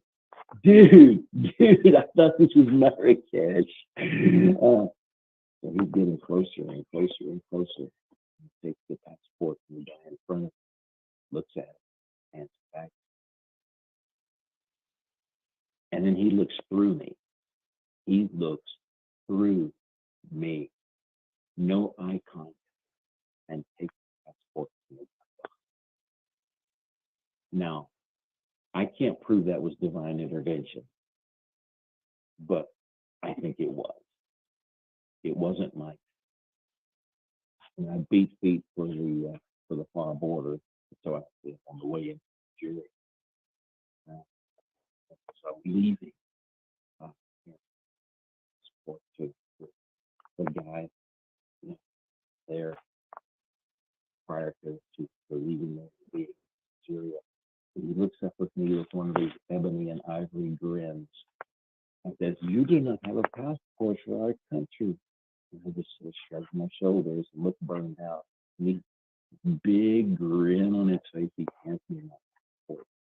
I think all over the border. So I think that the gods have at times directly and literally intervened in my life. I do not have a rational explanation for that particular. There's another thing happens to me actually many years after in Germany, and I was up in Lubeck, which is an old Viking stronghold, and some of us went into a antique shop. And I found, it was crowded. There must have been 50,000 items in that place, I swear. But there was one table with a few books on it and an armory. And I thought, well, this is strange. But I don't need an armory. Let it down. All stuff doing with German history. Walked away a few minutes later, come back, and I pick it up again. Nah, I don't need it. Put it back on the table. I walked away. I came back for the third time, picked it up, and I picked it up, and I looked at the little shopkeeper about 20 feet away, watching. And I said, "Entschuldigen Sie bitte, was ist das?" And his eyes got big, and he said to me three times, he said, "You must have this. You must have this. You must have this." Now, what is remarkable about that is that is a formula basically out of fairy tales, old country stories, sort of the folk mythology. That's a pattern. It's a pattern. There is the precious gift that is refused twice and accepted the third time. And remember, him to say, like recorded 3 times. You must have. And he was a little. I'm actually kind of collapsing this story down because there's other stuff like hanging around on the sidewalk and not going in, and then blah blah blah. And as he's got this, he's taking up to wrap it up, and he keeps saying, "Deutsche, strong, Deutsche, strong." He said it 2 or 3 times. Well, I get back to the house with it. I'm home. And I've got it up on the mantle where I keep precious things. And actually, Michael Moynihan was over. He and his lady were were doing a concert right up the road, which we were attending, which Antifa had promised that they would invade, which of course they didn't want us to do. And so Michael and I are sitting up, and it's late at night. We've got, might have been having a shot of whiskey. And I described this to Michael, and I showed it to him. So here's this ring. Oh, right. This man Oh, yeah. She reminds me the cost. I'll tell you that in a moment. And Michael takes it and looks at it and says, Steve, if you think this is like an arthritic bracelet or something like that, it's not. He says it is basically a Kelso Viking design. And the next day he showed me his. And the only difference between our bracelets was that his had, like wolf heads on the, where the heads come together on the bracelet. Cleaner, but other than that, they were thin. And it's the price that I had to pay for it. It was, I think it was €1. €1. This is nothing. And I personally feel that my receiving that particular arm ring was divine intervention, call it. The odds of that being done in a formulaic way, the fact that we've been hitting all sorts of historical sites in the area there, the monument to the sign.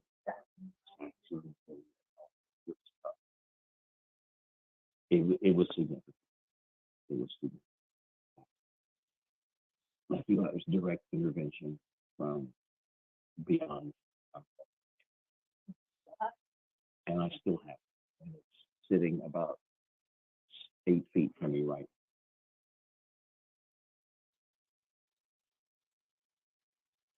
All right, we've got another $25 donation. Appreciate that. Hail Matt, Elder McNallen. Can you explain the difference between Christianity with its salvation/redemption emphasis and Asatru? As I understand it, Christianity will accept anyone, no matter what they've done, if they supposedly repent and change and get saved. But forgive my ignorance, it seems there are limits in Asatru. What do you have to say about that, Steve? Well, I agree that that's a good description of the difference between the Christian approach and the Asatru approach. And I like it. I like that difference. I think we should earn, what we get, and we shouldn't be depending upon the mercy of some divine being to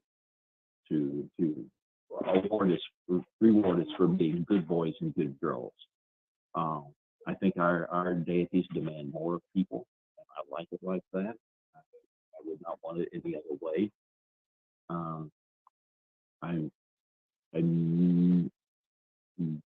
I'm not sure exactly what else I can say about that. Yes, the observation is absolutely correct. And works for me. Yeah,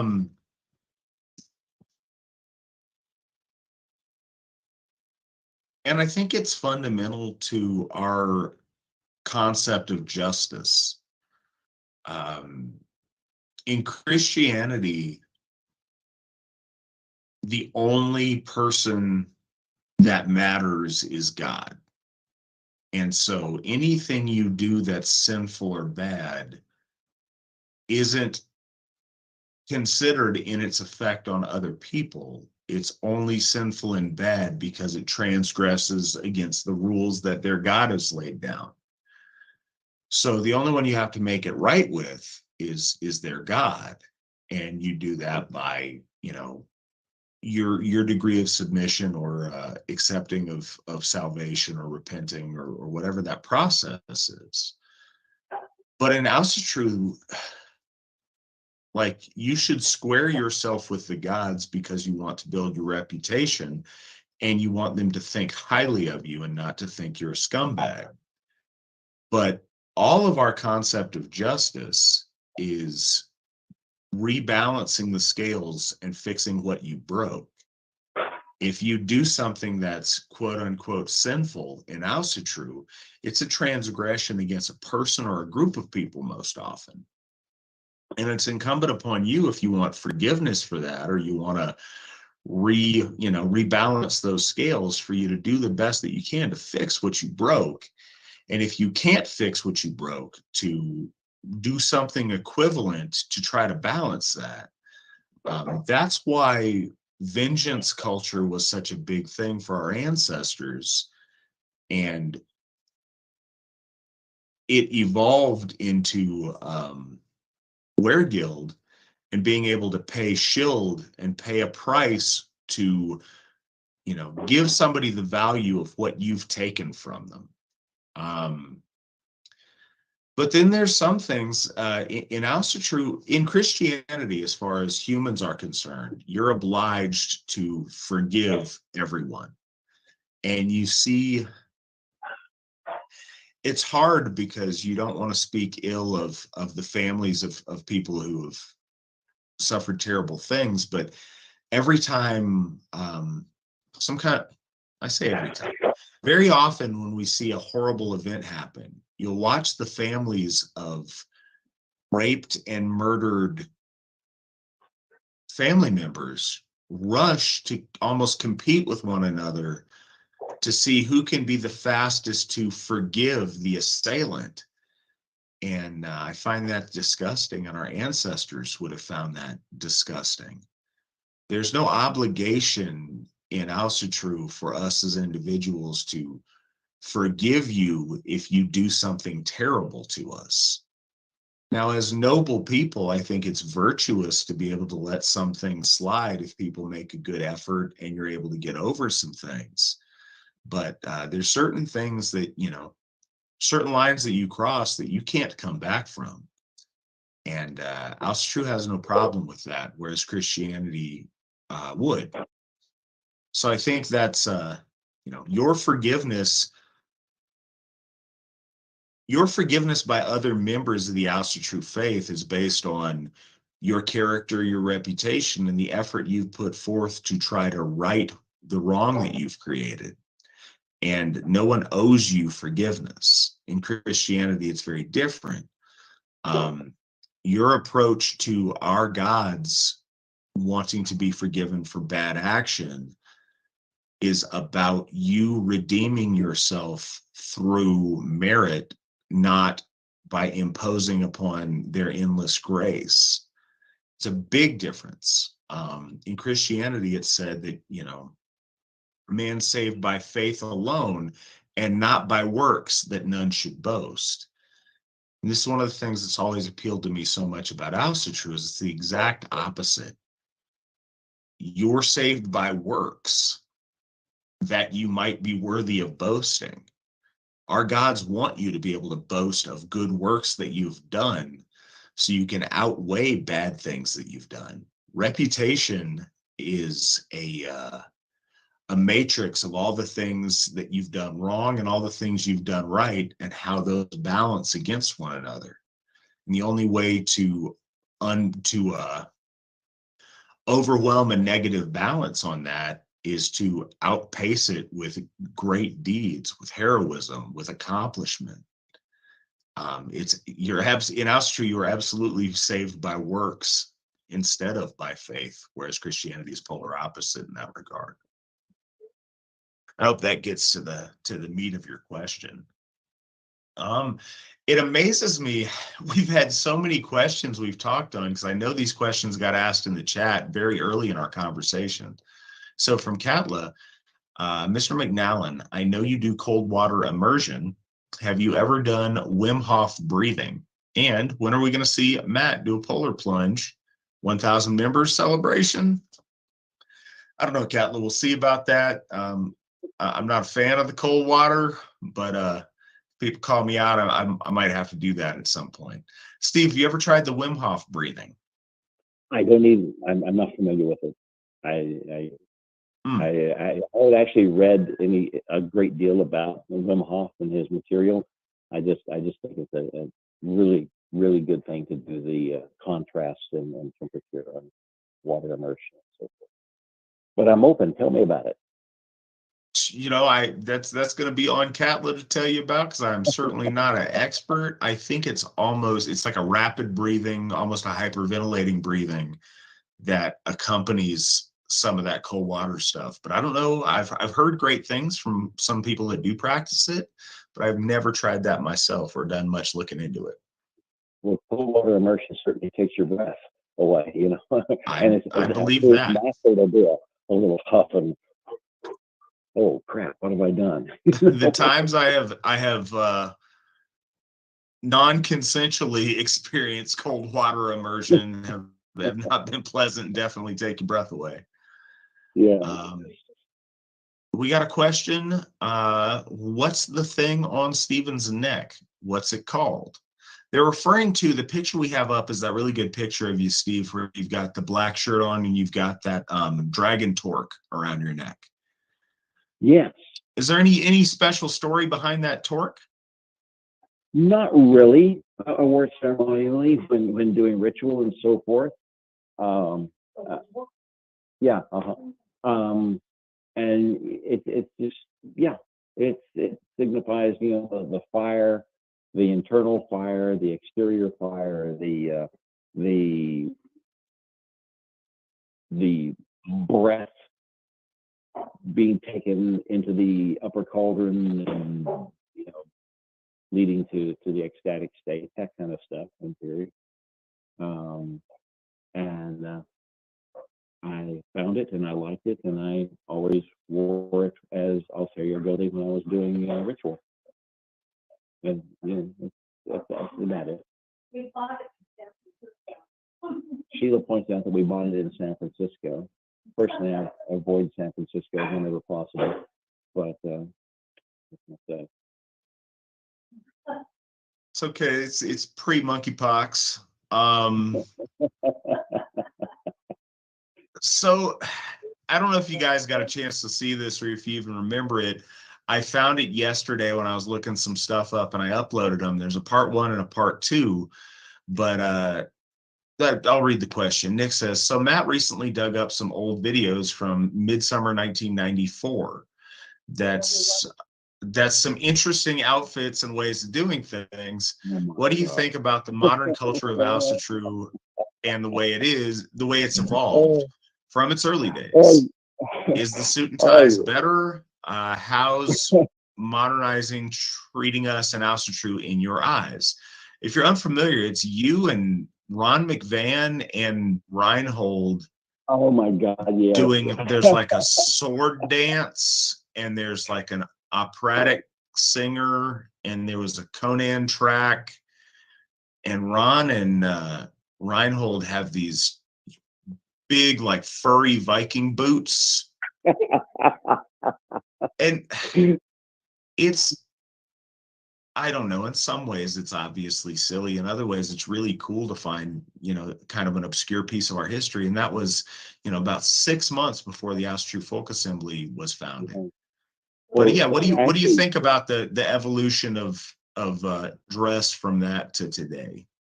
Actually, Sheila and I watched that, came across it utterly by accident, going through YouTube. We ran across that, and I thought, damn, I don't hardly remember that. I mean, that was like, I was Mr. Short Hair, and I don't think I had a beard. You had the mustache. I was probably still in the National Guard, I would guess. Back during all of that. And it was just before AFA. I looked at it and I thought, I can't believe we did it like that. What can I say? The best I can say is it made sense at the time. It's where we were at that point in time. The spiritual emphasis was absolutely still there. I mean, it wasn't like you just get into costumes and do weird stuff. Reinhold, in my opinion, is a man with a lot of issues. And Ron McVan is an awesome guy. I would really like to get him down here sometimes to be with us, because Ron McVan is one of the most honorable and, I don't know, almost in a way naive. I think he probably gets taken advantage of by people who don't really care that much about his interests.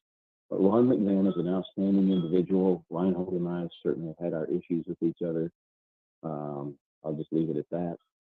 I'm glad we're not doing it that way anymore. It was just something that we had to go through to get where we were at. That's one way of looking. It was not much different.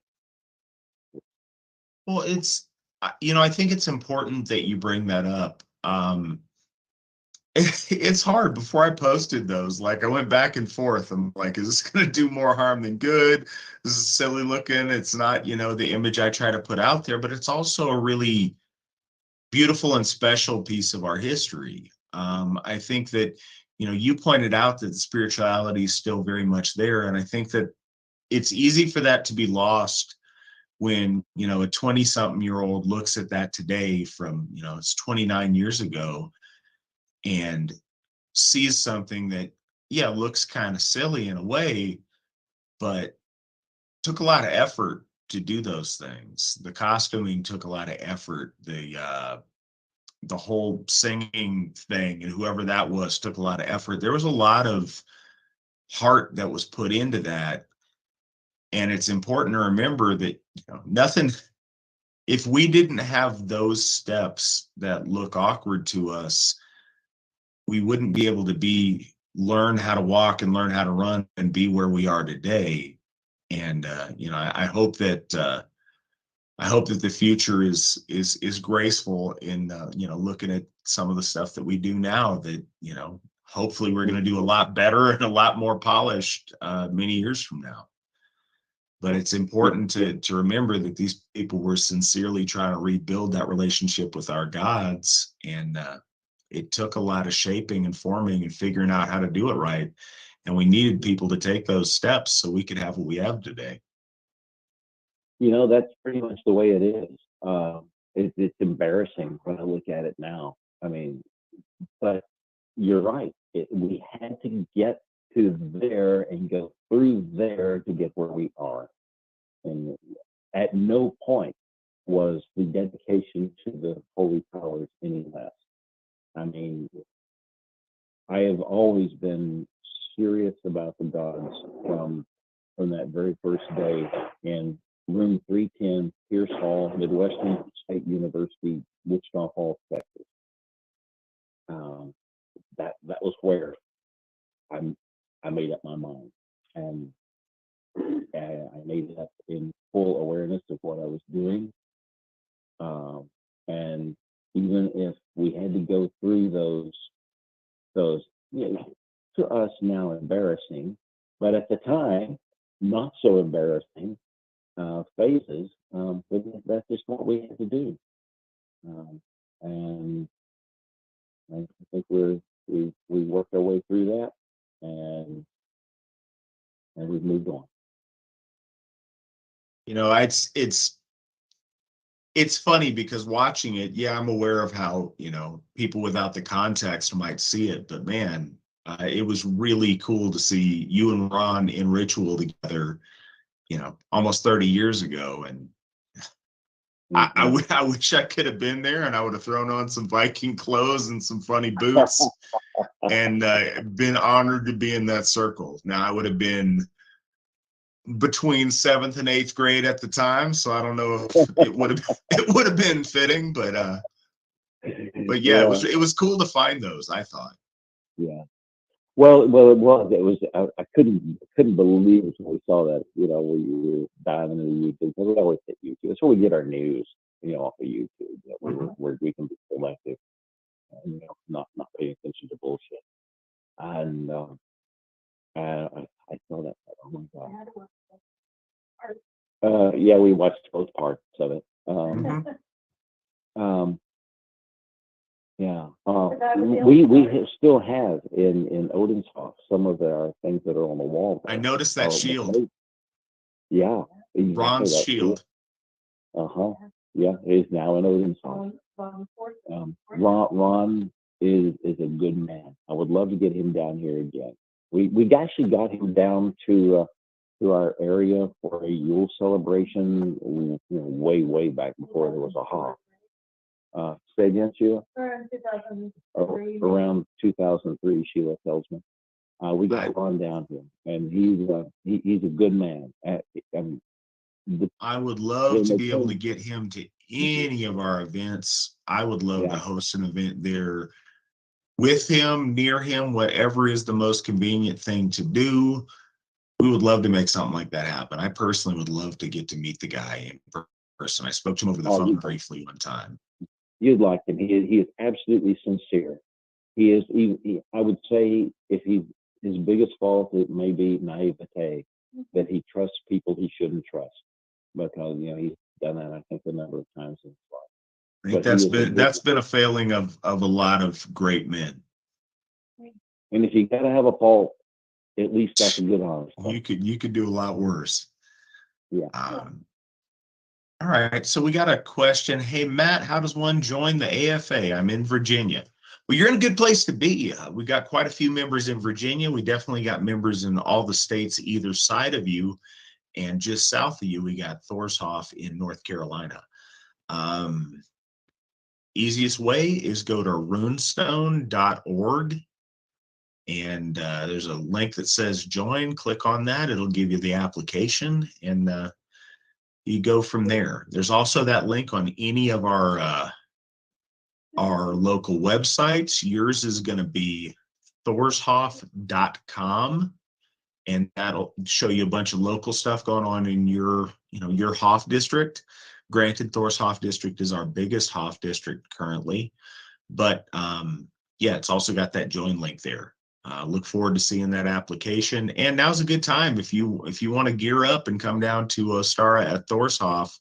This is a great time to do it here in about a week and a half. And if you do, I'll see you there.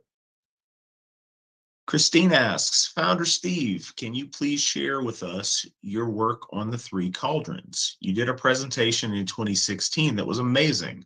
Will this work be published soon?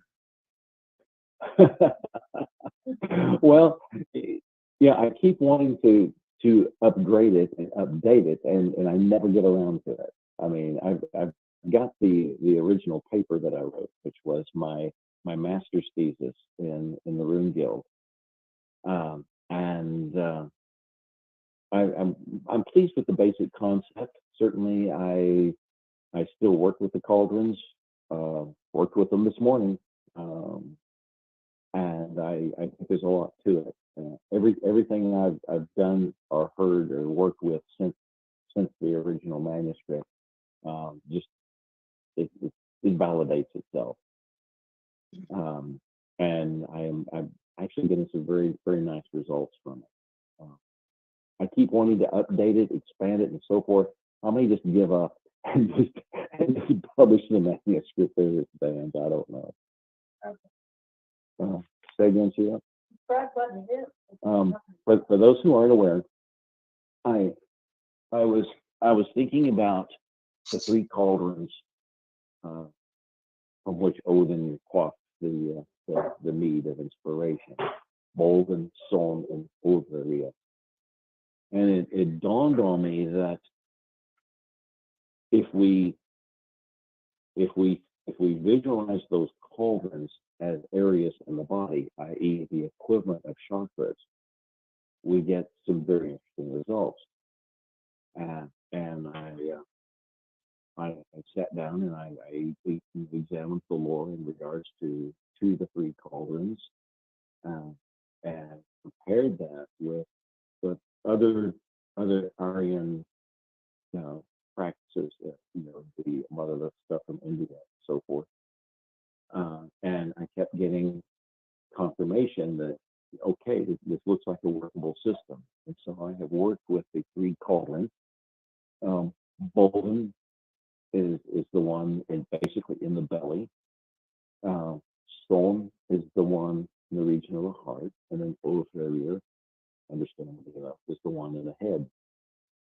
And I have found that at no point has my basic thesis on that been discounted or contradicted or anything by anything that I've studied. So I still work with it pretty much on a daily basis. So that's what the cauldron material is about for those who haven't heard of it. I think that there's a lot to be learned from it. With each cauldron, I associate 2 runes and a symbol.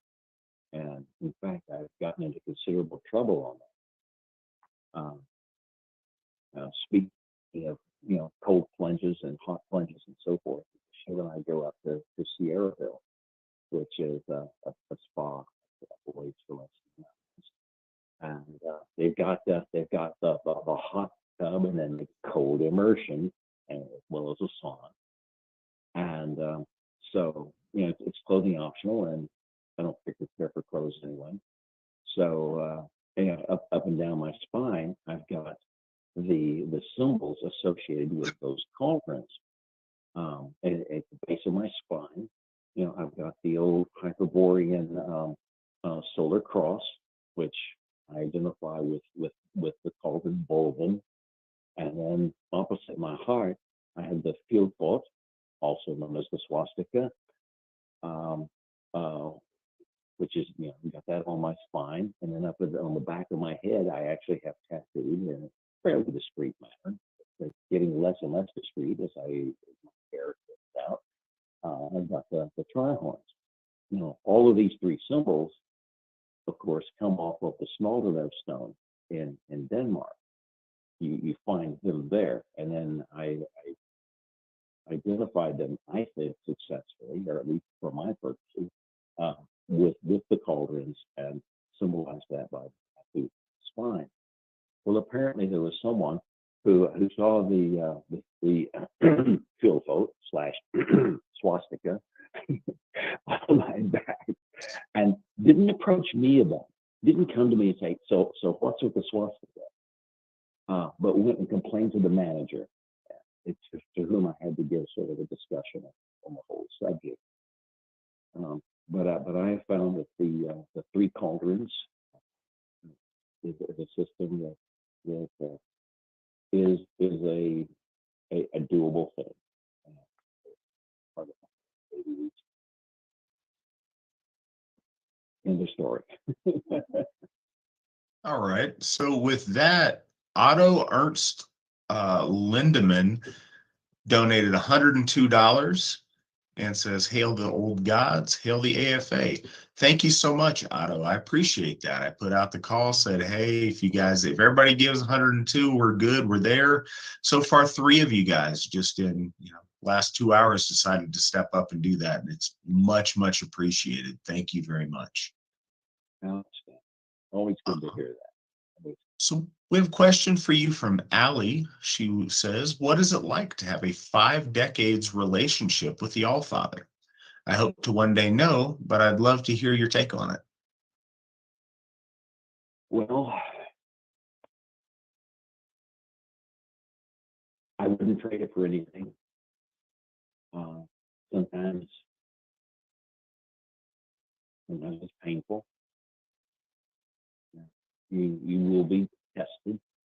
You will go through stuff. There's always a price to pay. But there's always a price to pay for wisdom. And so I pay that.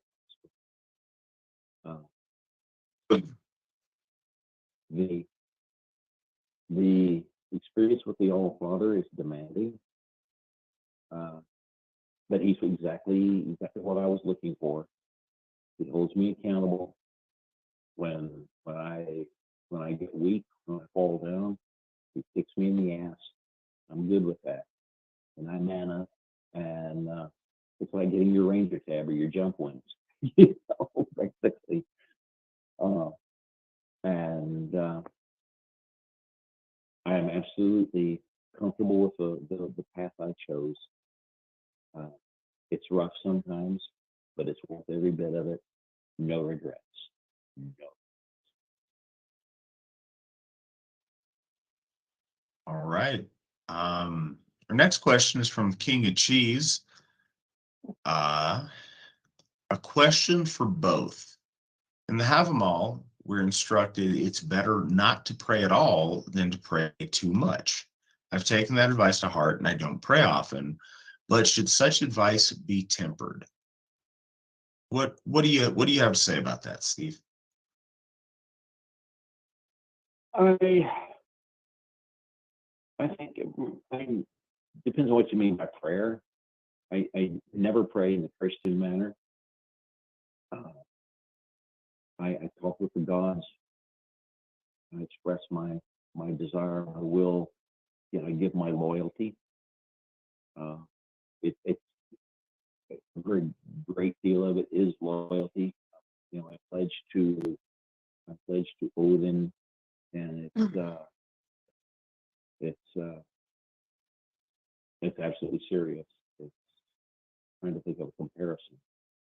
It's like taking an oath in a military institution of some sort. You know that this is the path you've chosen. You have no regrets. It's almost like I guess I'm shaped by my military days in a way. It's almost like taking an oath of honor to your buddies, to your country, to your comrades, whatever. It's a serious dedication. And prayers, I don't know if prayer's the word. I try to better myself. That's my real prayer. My real prayer is my efforts to raise my consciousness and to raise myself to what I am my prayer. So Tony, it depends on what version you read. Because they're pray and offer are both used. And there's one thing that I know has become a habit in Asatru that I don't like, is this repeating phrase about Gebo, that a gift demands a gift. We get that. We get the gift cycle. The point of it is that it's reciprocal and that we're sharing things. But one thing, and I think this is what that verse in the Have 'em All speaks to, is if you're constantly over offering, you're imposing a burden, and then you're getting an attitude of expectation like the gods owe me because I did this many offerings. I think one of the things on prayer and offering is what your intention is. You don't want to be the guy that's always asking for stuff, that's always coming around with his hand out. One of the most fundamentals of Asatru is you want your gods to be proud of you. And I think that if your prayer is to worship them, to acknowledge them, to share your love and good feelings with them, to, as Steve was saying, to reaffirm your loyalty, to reaffirm your commitments to things that you want to accomplish in their name, I think those are great things to do. And I think those are great things to do a lot. But if your prayer is, help me with my math test, help me with this thing. Hey, I need this thing. Hey, I need this. Hey, I need that. You don't want to be that guy. If your intention is, man, maybe if I make this really fancy thing and then I burn it, then the gods will owe me stuff. If that's your attitude, that's also not something that's beneficial to your relationship with our gods. Other groups of people are very into transactional interaction with other people and with deities, and that's not what our people do. And so I think that's the advice, is to not over offer with an expectation, or to not go and over ask. Now, again, that's my thoughts on it. Please read the Have 'em all, and find the truths that make sense to you in it. But I think our gods appreciate all the prayers you give them that are prayers of love or devotion or loyalty or celebration. I think you have to be sparing with asking, and sparing with instilling obligation. That's my thoughts on it.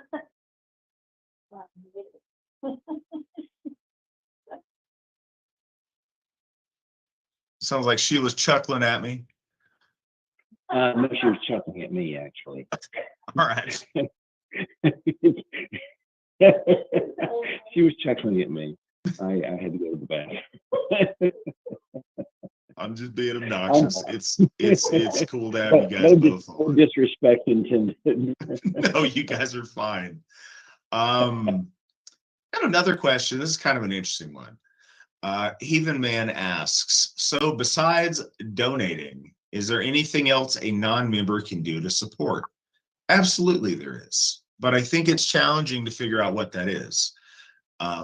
We ask for donations because that's the most accessible. I can take donations and pay off HOFs, or, help members who are in need, or work on the next HOF, or it's currency is the way it is for a reason, is because it's very easy to spend on any number of things. It liquefies that value. But what else you can do that's really important is spread the word. I saw over in the chat something about you not being able to join because you don't qualify. And I don't know your situation. I didn't see your early messages. But be that as it may, if you know people that should be members that aren't, encourage them to join. If you're out there in these circles of people that are sympathetic to the way that we see the world and the things we believe in, tell them positive things about us. If they should be members, encourage them to join. If they have the means, encourage them to support what we're doing. But help build our reputation. If you like us and you like what we're doing, tell people. Word of mouth is huge, and you may never know who you affect by that. You tell one guy, he goes and tells his friend. Next thing you know, we have somebody across the country joining, and we may never know why, but it sends out those ripples.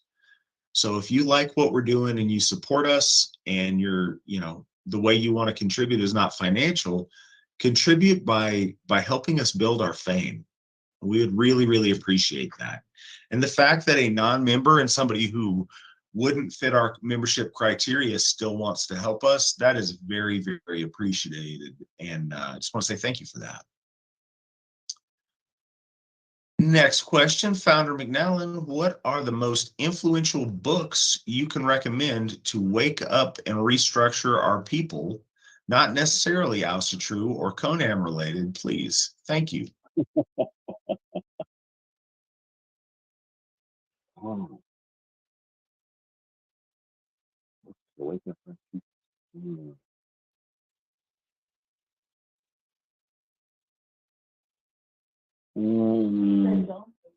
Yeah. Well, let's see. I'm gonna thumb through what I've got right here. Fine.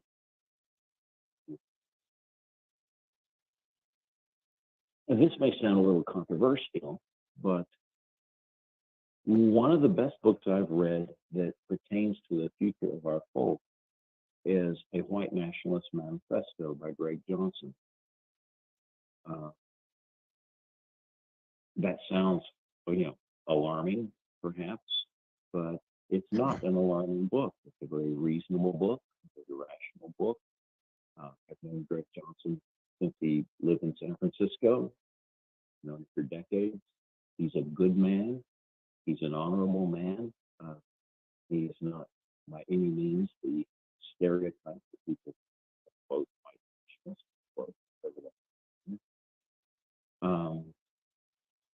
that's a good one for making people realize things and making them realize that we have certain legitimate things, legitimate demands as a people, as all peoples, all groups of people should have and do have, and that we have our own interests that we need to guard, protect, and that this is not necessarily to the detriment of any other group.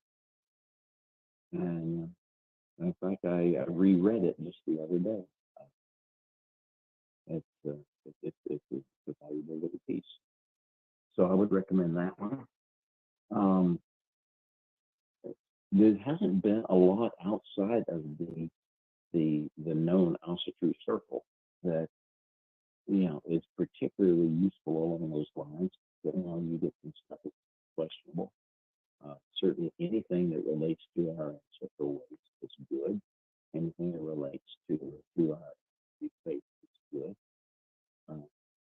But it's very hard to find material that I think truly expresses that need of our people to protect ourselves, to become what we are naturally, without hesitation, without shame, and without animus to any other group, because that's not really what it's about. It's not about other groups. It's about us.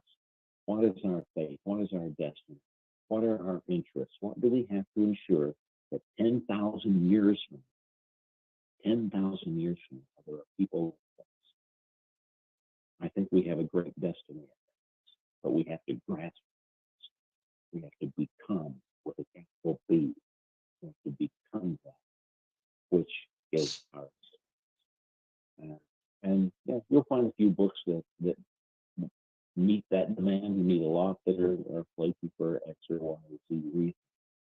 But Greg Johnson is a reasonable and logical man, and he's definitely put his butt on the line for our people to the point that he had to leave the country. He's in Hungary now. And that would be my first reaction. There you have it. I've actually never read that myself. Need to check it out. Daniel asks, Mr. McNallen, when can we expect another visit to Thorshoff? We'd love to see you. Well, heck, I'm looking over at Sheila right now. Hey, baby, you got enough money for a ticket? Or store on that road in our place. Well, looking forward to it. I tell you that. We're always looking forward to it. It's always one of our best destinations. All right. With all the pollution from the East Palestine train derailment in Ohio, is Ohio still the best place for Phrasehoff? Absolutely it is. As terrible as that was, it's a relatively small portion of a huge state, and it's a state where we have a vast number of very, very active members. It's right next to several other states where we have a vast number of very active members. Absolutely still the place that is right for Phrasehoff. Question, does the AFA use the naming ceremony for the babies? Absolutely, we do naming ceremony for babies. It is one of my favorite things I get to do as a Gothi, and I am silly and I tear up and just weep every single time because it's really moving, but it's I love babies, and it's a special thing we get to do. And like I said, and I've most of the Gothar I know that have done it. It's one of our favorite things we get to do. Are there AFA members in Denmark? You know what? Over the years, there certainly have been quite a few. Right now, I believe we only have one member in Denmark, which is unfortunate. We would love to fix that. Got quite a few members in Sweden. We have members in Norway, members in 14 countries right now. But we do not have a huge number in Denmark, and we would love to see that get fixed. Question to Mr. McNallen. Have you read Way Station by Clifford Simak? And if you did, what did you think about it? If you didn't, I highly recommend it. I have not. And say again that title. What was that, Matt? Title is Way Station by Clifford Simak. Okay, I'm familiar with the name of the author. I've definitely been in sci-fi circles for quite some years. But no, I haven't. But I'll take a look at Way Station. Go. Question for Founder McNallen. This is from Cliff. When New Grange Hall was dedicated, did you have any expectation for how quickly or how long it would take for the AFA to establish additional HOFs? I didn't particularly. I am very pleased at the way that it has developed over the last few years. We were just so glad to get Odenshoff that we were quite beside ourselves, and I'm just very, very pleased with the way that it's turned out. Maybe you should tell that. Sheila's talking to me over here. Maybe Say you again? should tell them how we got it, how amazing it was. I think so. Yeah. Sheila kind of wanted me to pass on some of the details of our feelings when we first got Odenshoff, or New Grange Hall as it was at the time. Of course, we changed the name later.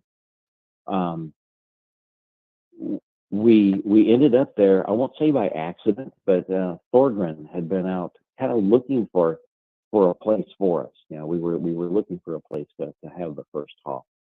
And the X didn't work, and Y didn't work, and Z didn't work.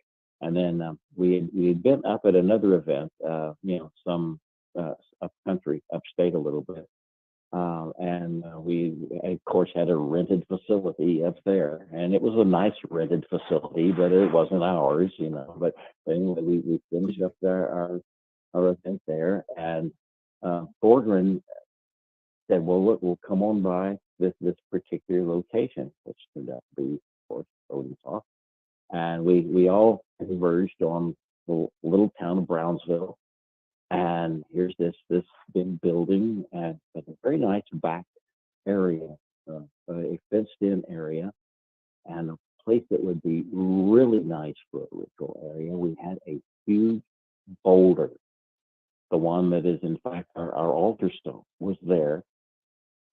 And it was just like, really, come on, why would this huge rock be here? This was not like a decorative little rock or something. This was like a big big freaking boulder, and absolutely suitable as an altar.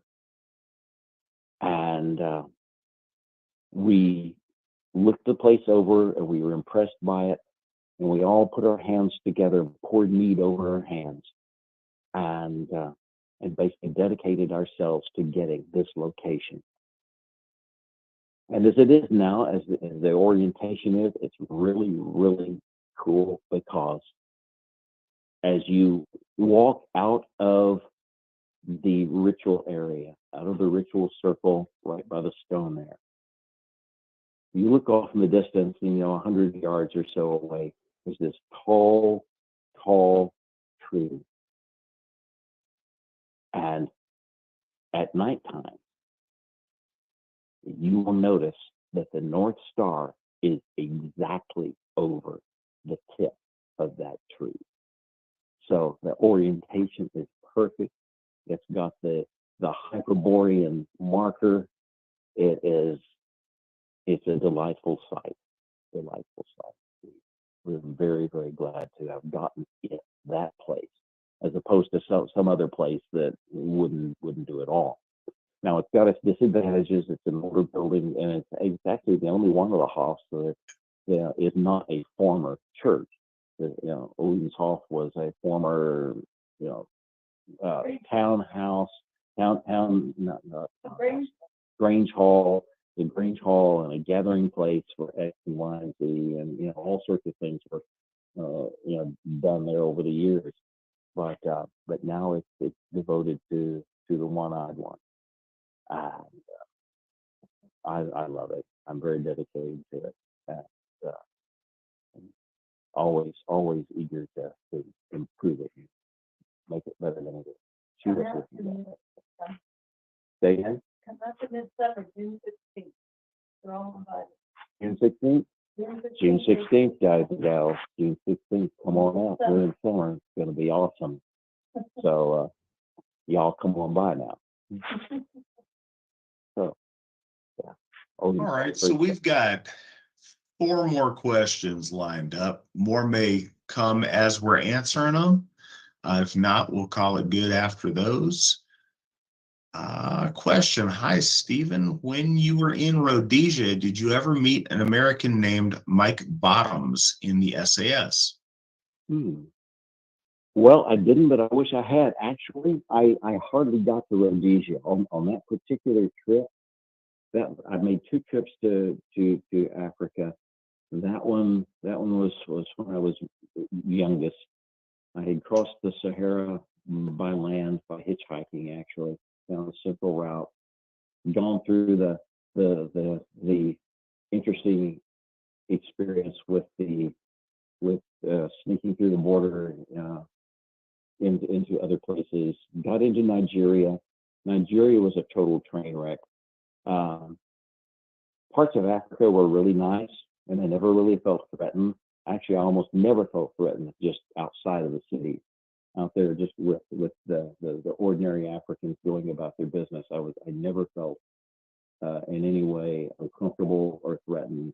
They're just people doing their thing, working out their destiny, which I commend them for. But Lagos was creepy, scary, bad news, and I was running out of money and I ran out of time, so I did not actually get to Rhodesia on that trip. Some years later, I was in South Africa and got up that direction and got technically inside the country. I remember being at Victoria Falls and watching all of that, which was great. But it's a long story. Basically, I passed up an offer to get into the digital smuggling business. So I'm innocent. Just want to say, don't anybody call the cops. I didn't take them up on it. But no, I did not meet the gentleman that you mentioned. Obviously, I'm very sympathetic to the Rhodesian cause.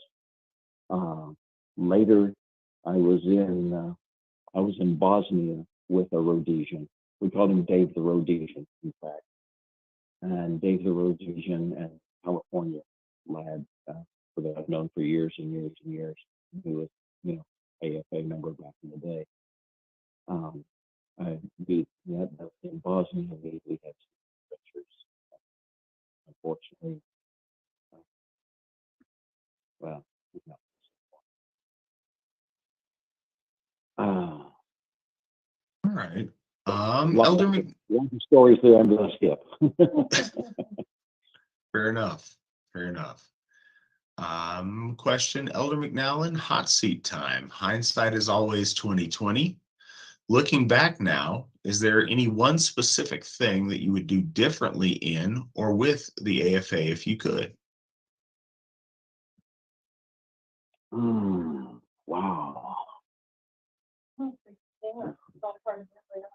Yeah, I don't think so. I like the way that Matt has handled it.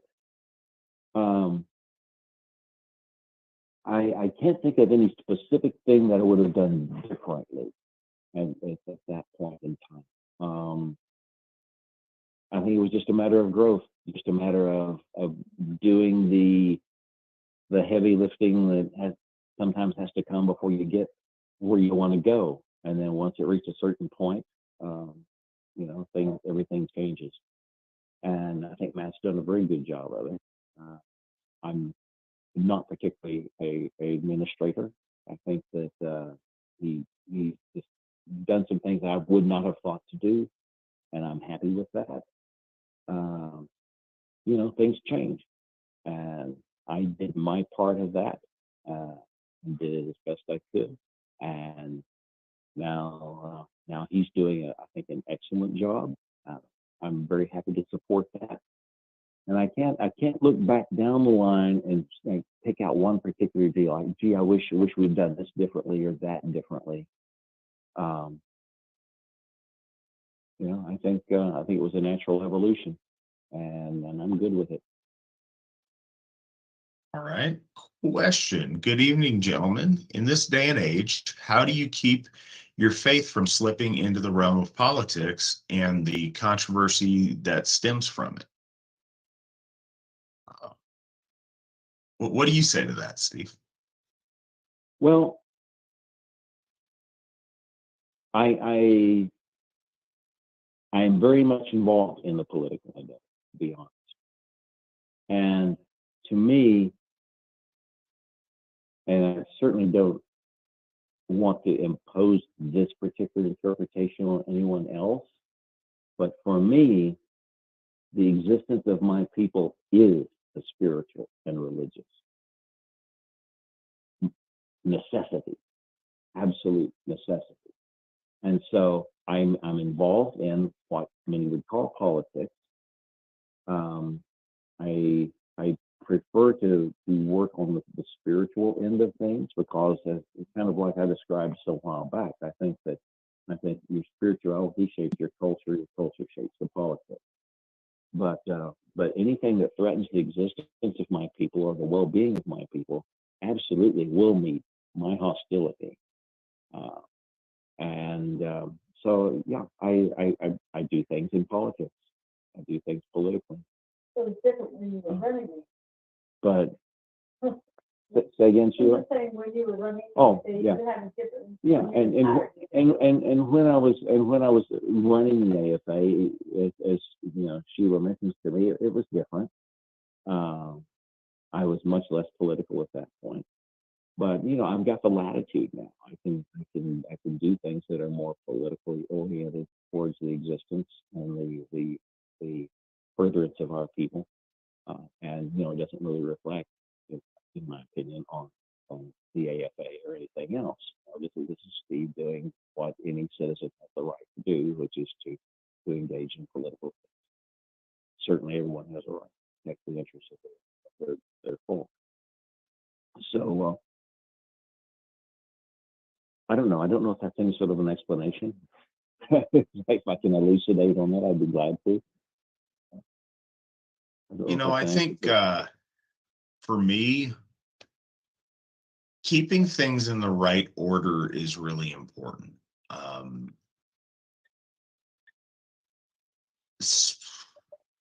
Politics isn't a dirty word. The AFA and myself don't encourage everyone not to be politically involved or politically active. That's never something we've sought to do. Certainly here in the United States, that's one of your rights that is fundamental to being an American, is being involved in that political process. But what's very fundamental to me is that your faith should affect your values, and your faith and values should affect your politics, not the other way around. And I think it's very easy to get caught up in political sentiments and then try to find a faith or try to find a set of values that aligns with your politics. And that's backwards. it's very important that your faith and your core values come before, how those values might manifest in the political arena.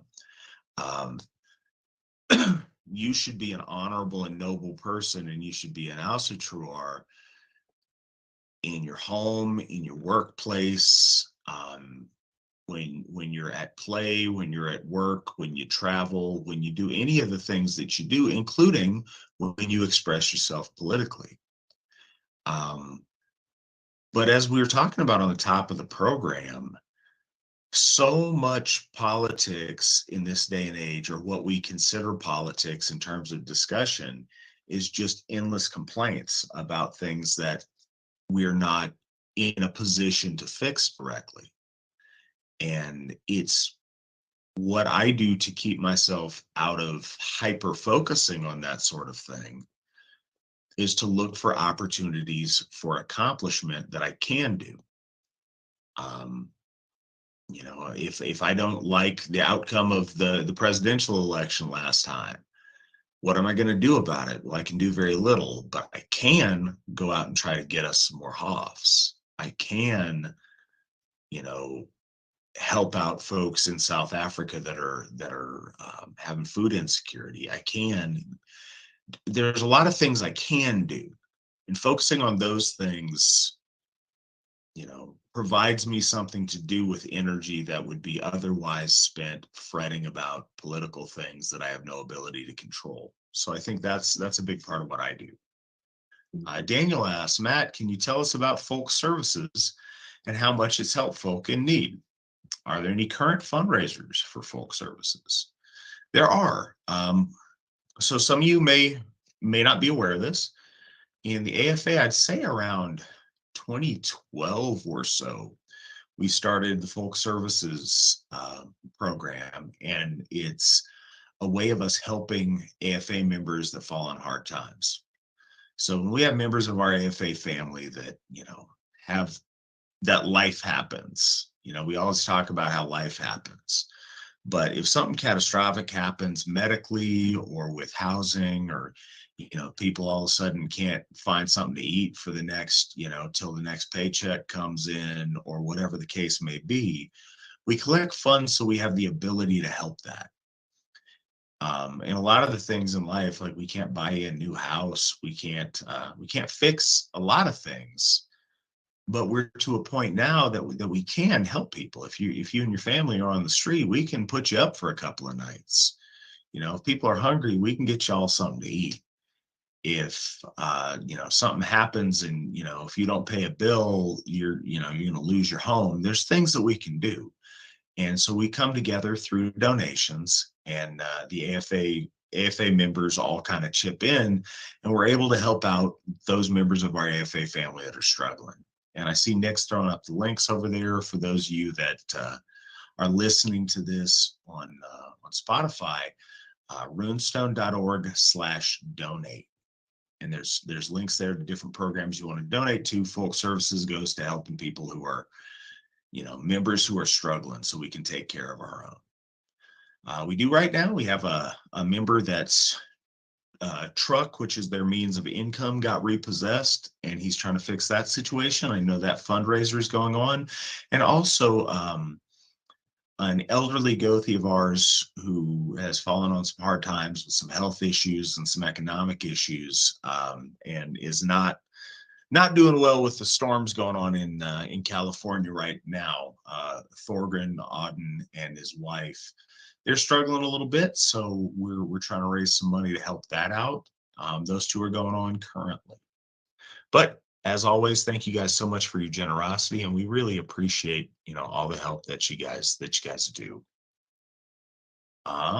Next question, Founder McNallen. What is the ultimate victory for the AFA that you would like to see in your lifetime? Have we already accomplished it, or is there a bigger dream we could realize? I think just more of the same. I wouldn't want to see the AFA changing its course. I think that it's dialed in very, very accurately. That what we're doing is all good. We're building Hoffs. We're expanding our base. We're becoming, well, yeah, certainly not part of the system, but we're becoming something that is acceptable. I think that probably the world in general is, you know, would have to respect what we're doing and understand this is not a cult. This is not it's not even strange anymore. I mean, you know, it's a little different, but we have been accepted by so many people and by so many institutions that are a part of the standard society, the society that everybody knows. That my perception is that our any controversial aspects about us, a lot of that just faded away because people see that we are normal. People see that we're plain people, just kind of like they are. We put our pants on one leg at a time. We've got the food pantry thing going. These are just plain hungry people who, live in the backwoods and don't have much money, and it's pretty rough back there. We're helping a lot of people, regardless of race, ethnicity, anything else, and we're doing good in the world. So I think we've really kind of established that to a pretty firm extent, and I think that's great. I don't know that we need any particular change of direction. I think that for the AFA, it's keep doing what we're doing and keep it growing. Just keep it growing. Keep knocking out those Hoffs. Get Sigerheim going. And if we do that, if we maintain our connections with non-AFA peoples in our society, which we're certainly doing through the food program and so forth, I think we're right on course. I don't see any need for a course deviation at this point. I think just more of the same would be what I would be calling for. All right. Next question, Founder McNallen. Any solid advice for future generations? Thank you. Solid advice. Get a job and work hard. No, wait a minute. That's not that kind of thing. Well, the best line of advice that I know of is one that I think is, I'm not sure about the original attribution. I think of it as from Yost Turner: do right and fear no one. You do that, you're going to be okay. You'll be doing it. And I know that's not situation specific, but it is situation general. Do right and fear no one. It's timeless. I think we're doing that, and we need to keep on doing it. Absolutely. And last question we've got for tonight. Steve, have you ever been to Hungary or Germany? And did you ever meet anyone named Lazio Toroskia? Also, have you ever met anyone from Der Dritte Weg? Third way. And I destroyed Lazio's last name. I apologize. Looks like a Czech or a Hungarian name. Okay, now this was from where area? Germany and Germany or Hungary? Or Hungary. Never been to Hungary. Was stationed in Germany, of course, with Uncle Sam for a while. And I have not run across anyone by that name or with Third Way kind of affiliation. I don't know a lot about Third Way. I recall reading material along those lines from some years back, and I found it generally, okay, makes sense to me. It seems like the sort of thing that we, generally speaking, that we would be interested in. But no, I met far too few people while I was stationed there. I did I was approached to make a statement, to send some words for the Dresden Memorial, like just a couple of weeks back, and I did, and basically it's a very, I think it's a very moderate text. I sent a couple of hundred words, saying, pointing, actually reminisce of a true incident. When I was a young infantry officer stationed in Germany, I know that our battalion went up to the line, you know, or through to the Fulda Gap where the Soviet tanks would be expected to come through, and we were looking at how we would defend that. And I remember thinking that, you know, this was something I could do not just for America, not just for the West, but specifically for Germany. And defending Germany's reputation, with the whole, you know, Soviet situation, all of that, and of course the bombing of Dresden, which I do feel personally was a war crime. That's just me, got nothing to do with the AFA. But you know, those are important things to me. Germany was important too, but I did not get a lot of time actually with people in that kind of a context. So no, I'm sorry, I can't say I know anything about the particular movement of the person that we're mentioning. All right. Well, thank you everybody for all of your questions tonight and your participation in the chat room. Thank you so much for those of you that stepped up and donated big for us tonight. That will definitely help in our paying off Nordhoff and ability to move on to Phrasehoff. And we are truly honored to have you on tonight, Steve. Thank you so much for everything, and it was an honor to have you on the program.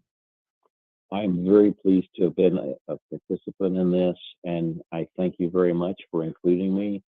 It is an honor to be in touch with you all and to have a chance to get the pulse of the AFA at this point in time. Thank you very much, Matt. I think you're doing a butt kick job, and it sounds like you've got a hell of a good crew there that's helping out. So my best regards to everybody who's been on there tonight. Thank you, one and all. Thank you, Stephen. You didn't, because of you having to call in on this, and I thank you, Nick, for figuring this all out on the back end and making this work. I think it worked really well tonight, and that was certainly not guaranteed at the outset. But Steve, you haven't seen the chat room over on the side, but it is full of people's messages of thanks and appreciation for all that you have done for us over the years. Well, that makes me very happy. That makes me very happy. That's payback, and I appreciate it very much. And I wish actually the best to all you people that I've talked to tonight, or talked to your questions. It's been awesome. Thank you for giving an old man a chance to sit here and tell you a bunch of tall tales that just happen to be true. Literally anytime you want, Steve. We will put you on literally anytime you want. Okay, thank you, bud. Appreciate it. All right. Well, you and Sheila, you guys have a good night. I hope you get your services restored, and I hope the blizzard leaves you guys alone a little bit. That'd be nice. Thank you, everybody, for participating. Once again, Nick, thank you. I'm not going to be able to talk to you next week. Next week, I will be on a plane headed to Ostara, but we're going to have Brandy and Svan talk to you next week. Until then, and until I get back with you guys, hail the gods, hail the folk, hail the AFA, and always remember that victory never sleeps. Hail.